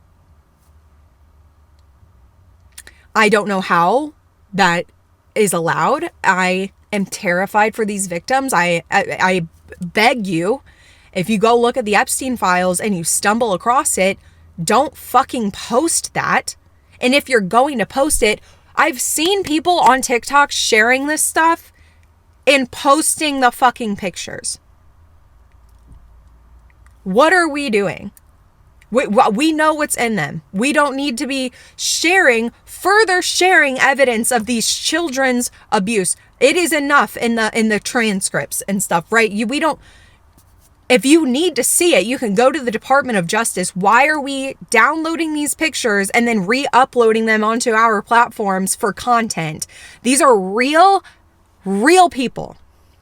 These are real little girls and boys, really, that are hopefully okay and alive right now, that could possibly see their own abuse image on your account. What are we doing? I just have to rant about it because I literally woke up to that this morning. I almost had to change the entire topic of my video today just to rant about it, but I decided that it could just be a small portion of today's video because it all kind of goes together. But yeah, your favorite politicians in there, your favorite celebrities, yes, they're in there. And yeah, they did it. Yes, they did. And probably worse than what we're thinking or what we have been told. And they're still going to be supported. And there might be somebody that you really like in the files that your jaw is going to hit the floor at 100 miles per hour. And you have to be prepared to ask yourself, am I willing? Am I going to justify and try to make up excuses and reason why they would be there? Or am I going to accept this for what it looks like and choose to not support them anymore? And that's the same thing that you should be doing with the whole James Charles situation, with Jeffree Star, with any of these people, Colleen. I mean, anybody that you can think of that this applies to. That's what we need to be doing is, am I going to sit here and reason why this kind of harm is okay? Or am I going to accept the fact that this is a bad person and I am no longer going to align myself with them in any way, shape, or form? This is a really important side to this as well, because in this conversation, guys, I am not talking about people you don't agree with. I am not talking about a creator or a politician or a celebrity that you just don't like, that they just don't sit right with you, that they're annoying you. They annoy you. You don't like the way they post their content. You don't like the way they edit their content. You don't like the way they talk. You don't like the way they do their hair and makeup. You just don't like them, right? We all have people that we just don't like, okay? It happens. There's some people who legitimately just don't. I literally get comments all the time on people telling me that they just don't like the way my voice sounds. Why are you still listening to me? That I don't understand. But there are people that you just don't like. They rub you the wrong way, and you might be sitting on your hands being like, I'm just waiting for it to I'm waiting for the reason I don't like them to come out so that I can be justified in my not liking them. Okay, I'm not talking about people like that. In this conversation, we are talking about people who have committed crimes against other people, whether it be children or their fellow adult. Okay, it doesn't matter. We're talking about people who have legitimate allegations against them, why are you still supporting them? We're not talking about, oh, this is just somebody who's annoying, right? Like, oh, they're hated because they're just annoying and they make cringy videos, so I'm going to support them out of like rebellion and whatever. That's not what we're talking about. That's wholesome. That's cool. Whatever.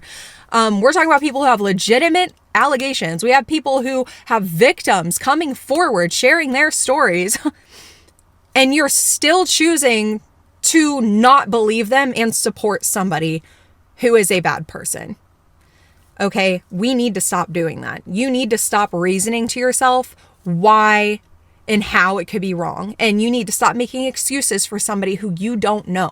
Because the statistics tell us that, statistically speaking, when someone comes forward with these kinds of allegations, they're not lying. And we'll get into that later, but you need to know that statistically speaking, they more likely than not are not lying, if we want to talk about probability and stuff like that. So why have these horrible people not been investigated? Why aren't they in jail? The short answer is that our justice system is extremely, extremely flawed and extremely lazy. Like, I'm just going to be honest, it's lazy. And I know I'm going to get people who work in the justice system watch this video and be offended and stuff. And it's like, I'm not trying to offend you personally. Like, if you are working in law enforcement, you're an attorney, you're a judge, you're whatever, and you just so happen to be listening to me, okay? I'm not saying that to be mean, and I'm not saying that to discredit the work that you do. But I am saying in my own personal experience, and I have been dealing with the justice system in one way or the other since I was 6 years old, when my dad was going to prison and I was trying to see him and not being able to, and then being put in foster care and everything else. It feels very lazy. It's like, oh, damn, here. Oh, when's lunch? Oh, let's get this done. And it's like, that fails every victim, every single time. It fails every single victim. When you have a justice system that essentially tells victims, you have to collect every single piece of evidence for me, and also you have to have collected it legally and sometimes even with the consent of an abuser before I might do anything about it, yet you're not really going to see a lot of people get justice, right? Because the justice system makes it difficult for us to get justice. But we as viewers online lurkers, internet surfers, people who watch YouTube, go on TikTok, whatever, whenever we see these things, like we see these allegations come up, or even especially like, for instance, think about James Charles and his apology video where he himself states, yes, I did communicate with minors online. I'm so sorry. When we see stuff like that, I want you to hear me when I say this. We have the power to report that. If you ever see stuff like that, or like when Shane Dawson is like admitting the crazy, disgusting, disturbing things that he has done, we have the power to take that. That's evidence. Okay, that is evidence. We can take those links, that evidence, and we can make online reports, not only to the social media platforms, but also to organizations like NCMEC and the FBI. So I wrote down a couple of things that would be like taking it from like, oh, this is just an annoying person who I don't like, therefore I can't report somebody that I just don't like for not liking them. But these are things that take it from like, this is just an annoying person that you just don't like, to no, like these are actually like reportable crimes, okay? So it needs to involve like crime or like potential for crime, because the law department, what am I saying? The justice system, I don't know what I'm saying. You know what I'm saying though. You know who I'm talking about. They don't care about scandal. They don't care about controversy. They don't care about online rumors. They care about facts, okay? Like, duh, okay, duh. But I feel like a lot of times people think like T is evidence and facts, and it's not. They need actual evidence. They need actual facts, okay? So things that are like actually criminal, right?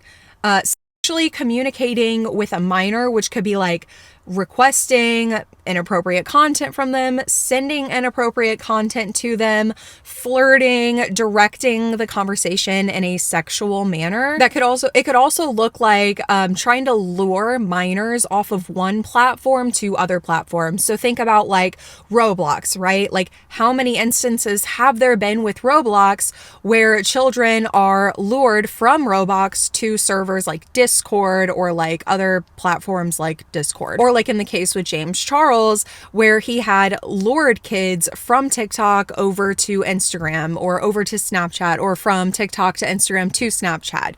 Those are all things that count as trying to sexually communicate with like minors. Past admission. If you see somebody coming online being like, hey, I did this, wasn't charged for it, got away, like think James Charles apology video where he literally came online and was like, yeah, I did this and I'm sorry, now let's move on.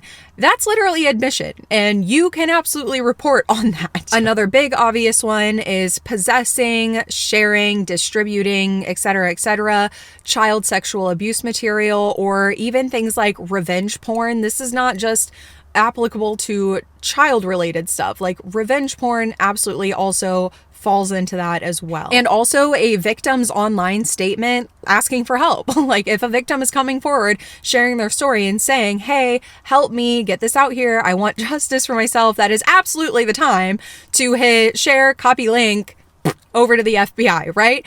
Now, I'm not talking about people, because there are absolutely victims who come online and are like, hey, I'm sharing my story. I am not ready to face the legal system yet. Please, when I am ready to report, I will.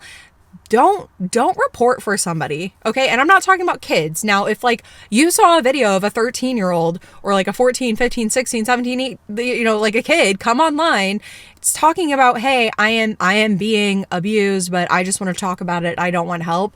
That is when you do need to step in, right? For kids, that is absolutely the time to be like, look, I hate to be the one to have to do this, but you are a child, okay? You are a child. But if an adult is coming online sharing their story and they are explicitly saying, do not report this for me, I'm telling you right now, there is a reason. I'm not even going to say 9 times out of 10. No, there is a reason that they are not reporting yet. It could be very unsafe for them. So I'm not talking about people who are explicitly saying, do not report for me. I'm talking about people who come online like me. I had done the same thing. I came online. I'm like, here's what happened. I don't know where to go from here. I need help.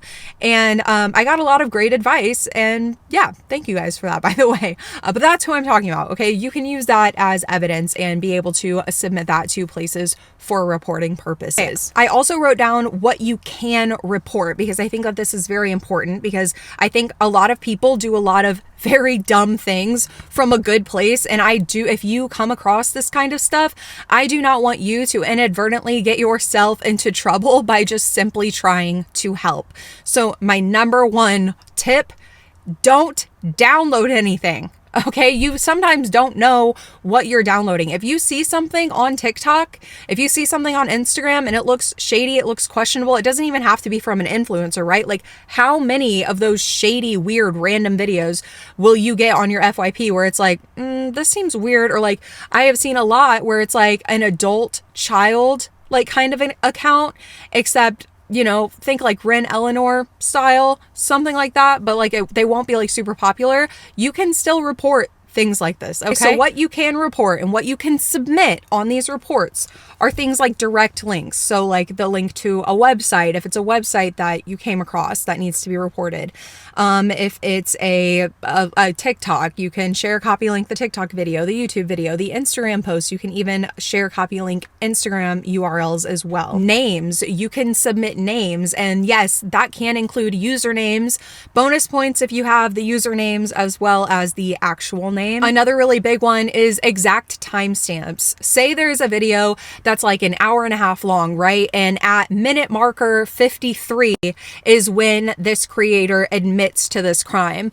Okay, this is, sorry guys, sorry. This is also what I mean by lazy, is you don't know who's going to be watching that video that you submit. Right? You don't know who's going to be actually investigating that video. That person could be super, super tired or super lazy or not care or be like, oh my God, this is like the 50th report I've got on this person today. I don't care, play. And then they're not going to be paying attention, right? That is a possibility. That is a possibility that could happen. So providing exact timestamps, like this person said this at this exact time, could serve as like almost like more momentum and encouragement for the person who this might possibly land on their desk, because they're going to see that you've taken your time. This is important matter not only to you, but you've taken the time to like mark it out, which shows them that you are also being considerate which we shouldn't have to be. And then they might be more inclined to watch the whole thing, right? But like exact timestamps can be extremely helpful.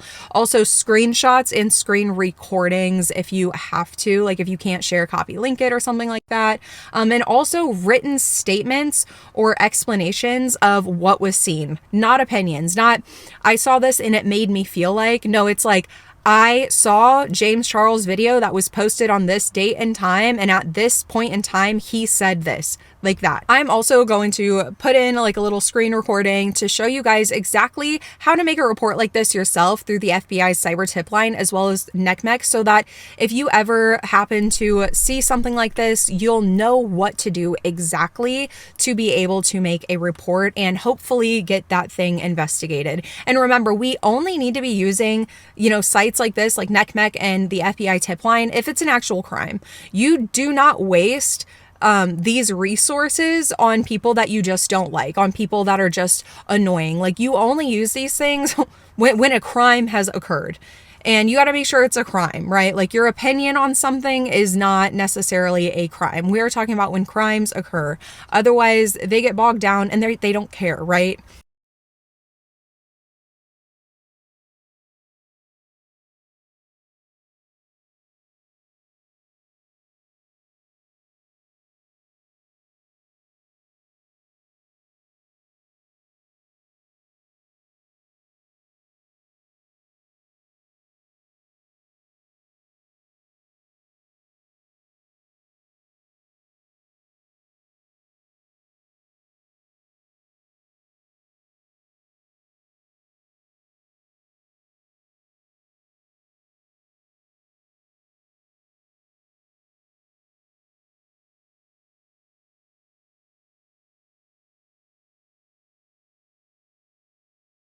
You can also make reports on the platform itself. On TikTok, if you see something, you can press and hold the screen and click report, and they have many different report options. Now, does this do a lot? Not really, especially whenever it's somebody as big as James Charles, Jeffree Star, etc., etc. But if enough people report and it's a valid report, then these platforms do have an obligation to take it down. I mean, YouTube even demonetized James Charles for a short time when all of these allegations came out, which also, I know it's ironic because I'm on YouTube, but why did you remonetize him? Like, it's not like all of a sudden those children weren't harmed anymore after James had to go put his nose in the corner. Like, what are we doing here?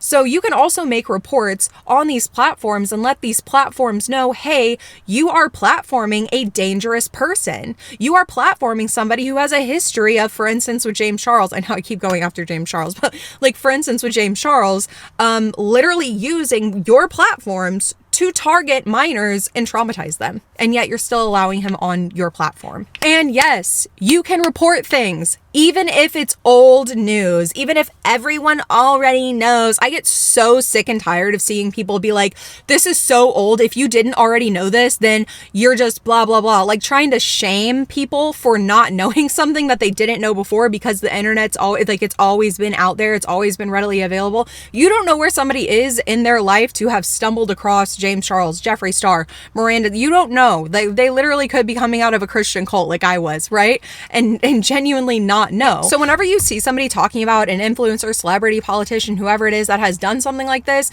and it's old to you, and you're like, oh my God, this is such old news, blah, blah, blah, blah, blah. You're not helping. You're not helping, because did you know this? You can report old news.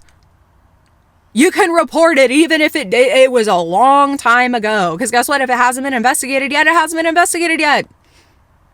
So if James Charles has been able to have his apology video up for this long and it hasn't been investigated because everybody was complaining about everybody talking about it instead of actually, I don't know, reporting it and getting it investigated, well, guess what? We can now. We can now. We can all go and submit James Charles' apology video, confession video is what it is, to the FBI, and maybe they'll do something about it. But all of you telling people who are bringing awareness to stuff like this that this is old, and you're just wasting time and bringing more attention to the bad parts of it by talking about it. No, we're not. How many people do you know that knew that you can report online things to the FBI? A lot of people, believe it or not, don't know that. A lot of people don't even know that things like NCMEC exist. Whereas if you are a kid and you get lured into sextortion or you send photos and those photos have gotten leaked or they're out of control, there are things like take it down. People don't know about these things. So until they know, they have no idea what to do with the information that they have. You didn't know what to do with the information that you had, so you stored it away and decided to judge anybody who didn't already know everything you did instead of doing something with your information. Well, there you go. Now you can do something with it. You can make a report whenever you see these kinds of things being talked about online, especially whenever it's coming from the horse's mouth itself and they're admitting to it. So we've been answering this question throughout this entire video, and that is, how is this happening? Why is this happening? Why are they not canceled? And why is legally nothing being done about it, right? So I think we can like see from the legal side pretty well, especially like with all of the different people that we've looked at, the Epstein files, and that is just that our justice system is lazy and they like money. That's what it comes down to, and that is sickening. And if you are a part of the justice system, it is your duty and obligation to change it. It is failing. It is failing. Do something about it. Do something about it. Those of you who have the power to do something about it, do something about it, okay? The second part is, why are they still relevant even if they, get put in timeout for a little bit or they go serve a couple years in jail? How are they continuing to be relevant? And like I said, that comes back on us. And I'm going to dive deeper into that now when talking about parasocial relationships and cognitive dissonance. So what are parasocial relationships? Parasocial relationships refer to one-sided relationships in which a person develops a strong sense of connection, intimacy, or familiarity with someone they don't know, most oftentimes celebrities or media personalities. These relationships exist only in the mind of the individual who experiences a bond despite the lack of reciprocity. Parasocial relationships, right? Like, for instance, think about Melanie Martinez. I have so many people, even to this day in my comment section, being like, F you, Danielle. I hate you. She saved my life, right? And I'm not discrediting that. I'm not taking away from you the power that you had of using her music to inspire you to stay here. And I'm proud of you for that. And I'm so happy you are still here. But still, largely, the reason people feel so strongly the need to defend their favorite artists or creators like this is because of that parasocial relationship. It's like, okay, the things that you are posting hit so closely and intimately for me that it feels like we're almost like friends.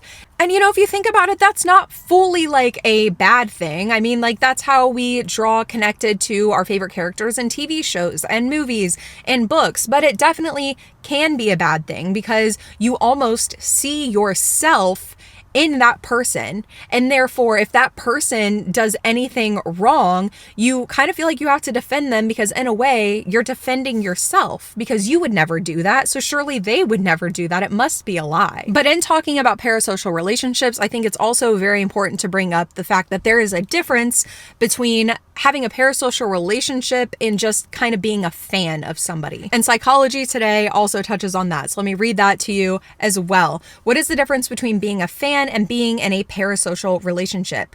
Being a fan or part of a fandom is not the same as being in a parasocial relationship, but there is plenty of overlap between the two. One distinction is that being a fan is not necessarily about personality. An individual may love the music of a particular artist or the actions of a character on a television show without identifying with them or caring about their lives off stage or off screen. Those in parasocial relationships feel as if they know the celebrity, and the relationship feels as if it's between peers. Fans, on the other hand, most often love a celebrity for their talent and view them as a superior human being. And I feel like that pretty much describes what's going on here pretty well, right? You have former fans, you have people who were huge fans of Melanie Martinez. I have people who were huge fans of Melanie Martinez come to me and be like, I loved Melanie Martinez, but after watching your video, I have to throw everything of hers away now. What in the world? That's a fan. That is, well, I guess I should say that was a fan. Whereas the people who come to me and tell me that I'm wrong and I'm a liar and that they would rather believe somebody with a mountain of evidence against them rather than believe that that person could possibly be a bad person, I think that's because of a parasocial relationship. I think that's because they have trouble seeing that, hey, that person is not you and you are not them. Therefore, if they do something bad, that does not make you a bad person, but also you need to realize that that's not you. Therefore, that person could do something bad. That person could do something you would never do. And that brings us to cognitive dissonance. So this is a post from Therapy in a Nutshell from July 29th, 2021. And it says cognitive dissonance is when we have a gap between what we believe is right and what we are doing. You can do all of the coping and meditation and self-care you can handle, but if you don't figure out cognitive dissonance, you're not going to feel good. There is no substitute for integrity when it comes to peace of mind. So cognitive dissonance, again, is a gap between what we believe is right and what we are doing. For instance, if you believe that harming children is wrong, okay, and you still watch James Charles, Jeffree Star, Melanie Martinez, literally any of these people, you still support Trump. There is a gap there. And oftentimes people with this gap will feel very uncomfortable, and that will make them lash out on people who are stirring up like the waves in those two boats, right? So when I say, hey, Melanie Martinez might be a great singer, she might be very beautiful and she's a great singer, but she is still a predator and therefore we should not support her. Bam, I've ruffled the boat. And now you can either hop off of the Melanie boat and get completely on the side, that's right, or you can keep both feet on the boats and you still just get angry, you get riled up because you know that what you're doing does not match your moral compass, what you know is right. Right? Does that make sense? They actually have a great diagram. I'm going to put it up here, the behavior gap, where on the left they have, you're aligned, in the center they have slightly misaligned, and then on the right completely misaligned. So you're aligned when your values and actions match. There's slight misalignment if your values and actions don't quite match, and then complete misalignment if your values and actions just don't match at all. So how do we solve this? How do we fix that cognitive dissonance so that people like James Charles, Jeffree Star, Donald Trump, all of these bad people who have allegedly harmed people can be stopped, and at least we can sweep them off underneath of the bridge to never be seen or heard from ever again? How do we do that? We have to fix our cognitive dissonance. And thankfully, Therapy in a Nutshell has explained kind of how to do this. And, everybody has their different ways. I definitely went through cognitive dissonance whenever I was in church and stuff, and then deconstructing. I went through a lot of that whole brainwashed and now unlearning and trying to figure things out. They give us 3 ways that we can help fix this cognitive dissonance issue, right? In your life, personally, whatever that looks like for you. Number 1, change our behavior to line up with our values, right? So in talking about celebrities and influencers and stuff, if you don't want to be associated with somebody who thinks it's okay to harm other people or harm children, right? Then don't associate yourself with them. Don't listen to their music. Don't watch their stuff. Don't watch their makeup tutorials. Just don't do it. Just block and move on and pretend like they don't exist anymore. Because if you know that they have caused harm, bam, that's all you need to know. You know that they've caused harm. You don't need to keep on seeing them cause harm. Number 2, they say change our thinking to line up with our behavior. Sometimes our emotions are built on faulty beliefs. In that case, we need to change our thinking to line up with our values and behaviors instead of changing our actions to try to reach some impossible goal. This is common with perfectionism, all or nothing thinking, and impossible expectations. And I love that because I am definitely one of those people who struggle with that all or nothing line of thinking, right? But I feel like a takeaway we can get from this is just finding alternatives, right? So you really love makeup tutorials, you really love makeup reviews, just find an alternative makeup tutorial person or makeup reviewer, find an alternative artist. And no, they're not going to be the exact same. They're definitely not going to be the exact same because they're 2 different people. But at the end of the day, you can remind yourself, I am supporting somebody who has good values, whose values align with mine, at least at the time that you're watching and are aware. And you can rest assured and feel good knowing that. And maybe it's somebody who doesn't have a huge following. Who cares, right? Some of my favorite creators that I follow on TikTok have less than 10,000 followers. The amount of followers somebody has has does not determine whether or not they produce good content or whether or not they're a good person. And I encourage you guys, please give other creators a chance out there. And honestly, you know what? It has been a long time since I have like really actually like cared about or watched makeup tutorials. So if you guys have suggestions for like good like beauty gurus that like kind of like give that 2010s vibes, drop them below. I'm sure all of us would love great suggestions because clearly we are trying to weed these ones out and replace them with good people. And they go on number 3 to mention justifying behavior and how justifying your behavior is never a good idea. We shouldn't justify it and just accept, you know, like, yeah, my feet are on 2 different sides. I need to pick my foot up off of the bad side and just go ahead and put it over on the good side and do what I need to do to become okay with that. You know, replacing the things that I was consuming with something better. You know, it's hard. It's hard. Let's not pretend like it's not hard. And like, you know, like if you've watched somebody like Jeffree Star for, 10, 15 years, it's like going through a really hard breakup because you've formed this parasocial relationship. And I am not going to sit here and downplay how that probably feels for some people. In which case I want to encourage you to talk to somebody about it, talk to a therapist about it. That's not a silly thing to go to therapy for. Like maybe like some people might make fun of you for it. I'm not. If this is something that you're really struggling with and you really don't want to support people like this, but you're really having a hard time being like, well, how do I handle it? Whatever, talk to somebody about it. Talk to somebody about it. That's not a silly thing. There could be things going on in your life that we don't know about why you're so drawn to that person. And it might be hard enough that you need to talk to somebody about it. And that's okay. That's okay.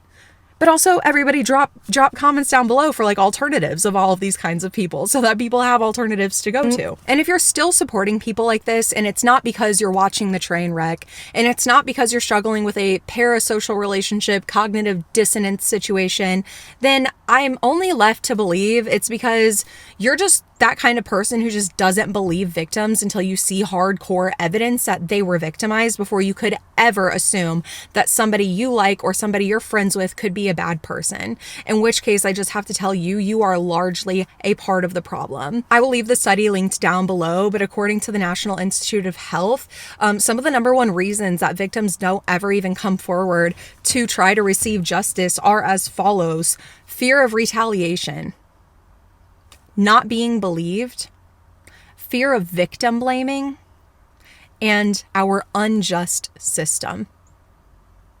So you just choosing not to believe victims unless they have hardcore 100% evidence, you are part of the problem as to why they're not coming forward in the first place. Oftentimes victims don't have evidence. Oftentimes we don't have evidence. When a victim comes forward, our job is not to collect evidence and determine if they are lying or not.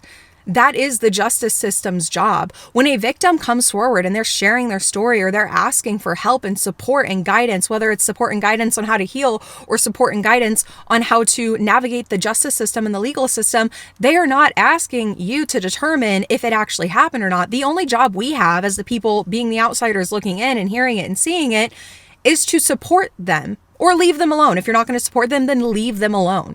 If they're asking for lawyer help, like, hey, what kind of lawyer do I need? Where would I find it? If you have nothing beneficial to add to the conversation, ignore them.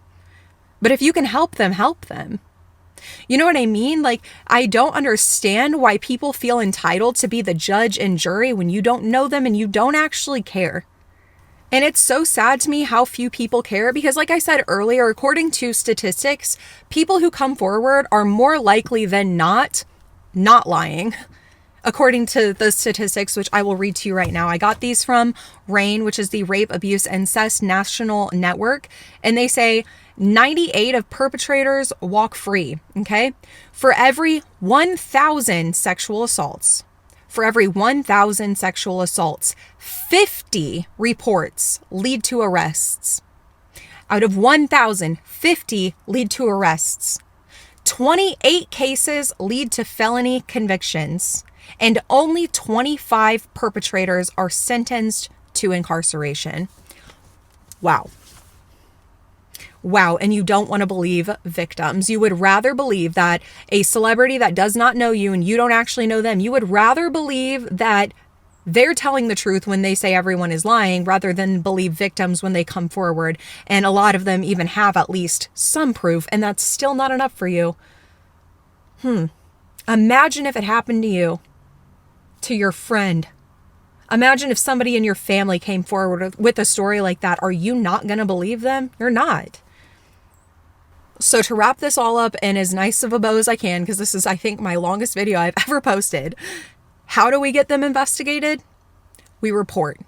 How do we get them deplatformed? We report to the platforms and we stop paying them any attention. We know they're bad people. We don't need to keep being reminded and seeing new evidence and new evidence and new evidence. We need to ignore them and we need to report them. And if you're struggling with cognitive dissonance, figure out how to get over it. Find alternative creators. We're all in this together. We're all in this together, right? All of us probably have some creator or celebrity or something like that where it's like we really liked them and connected with them and then bam, it's like, oh. Okay, but I think that's all I have for you guys today. I know that this was such an incredibly long video, and if you stayed through this entire thing, thank you so much. Don't forget to like and subscribe, ring the bell so that you don't miss out on any of my videos, and let me know what your thoughts were down below in the comments. Have you made a report to the FBI or to NCMEC on any of these creators? Is there somebody who maybe isn't getting talked about a lot that definitely needs to be reported or canceled, whatever, deplatformed we're saying? But yeah, let me know what your guys' thoughts were down below. My throat is absolutely killing me, and I have talked like all of my lipstick off in the center, which is crazy. But I think that's all I have for you guys today. Yeah, I love you guys. Thank you so much for watching and hanging out with me. And I will see you on the next one. Bye.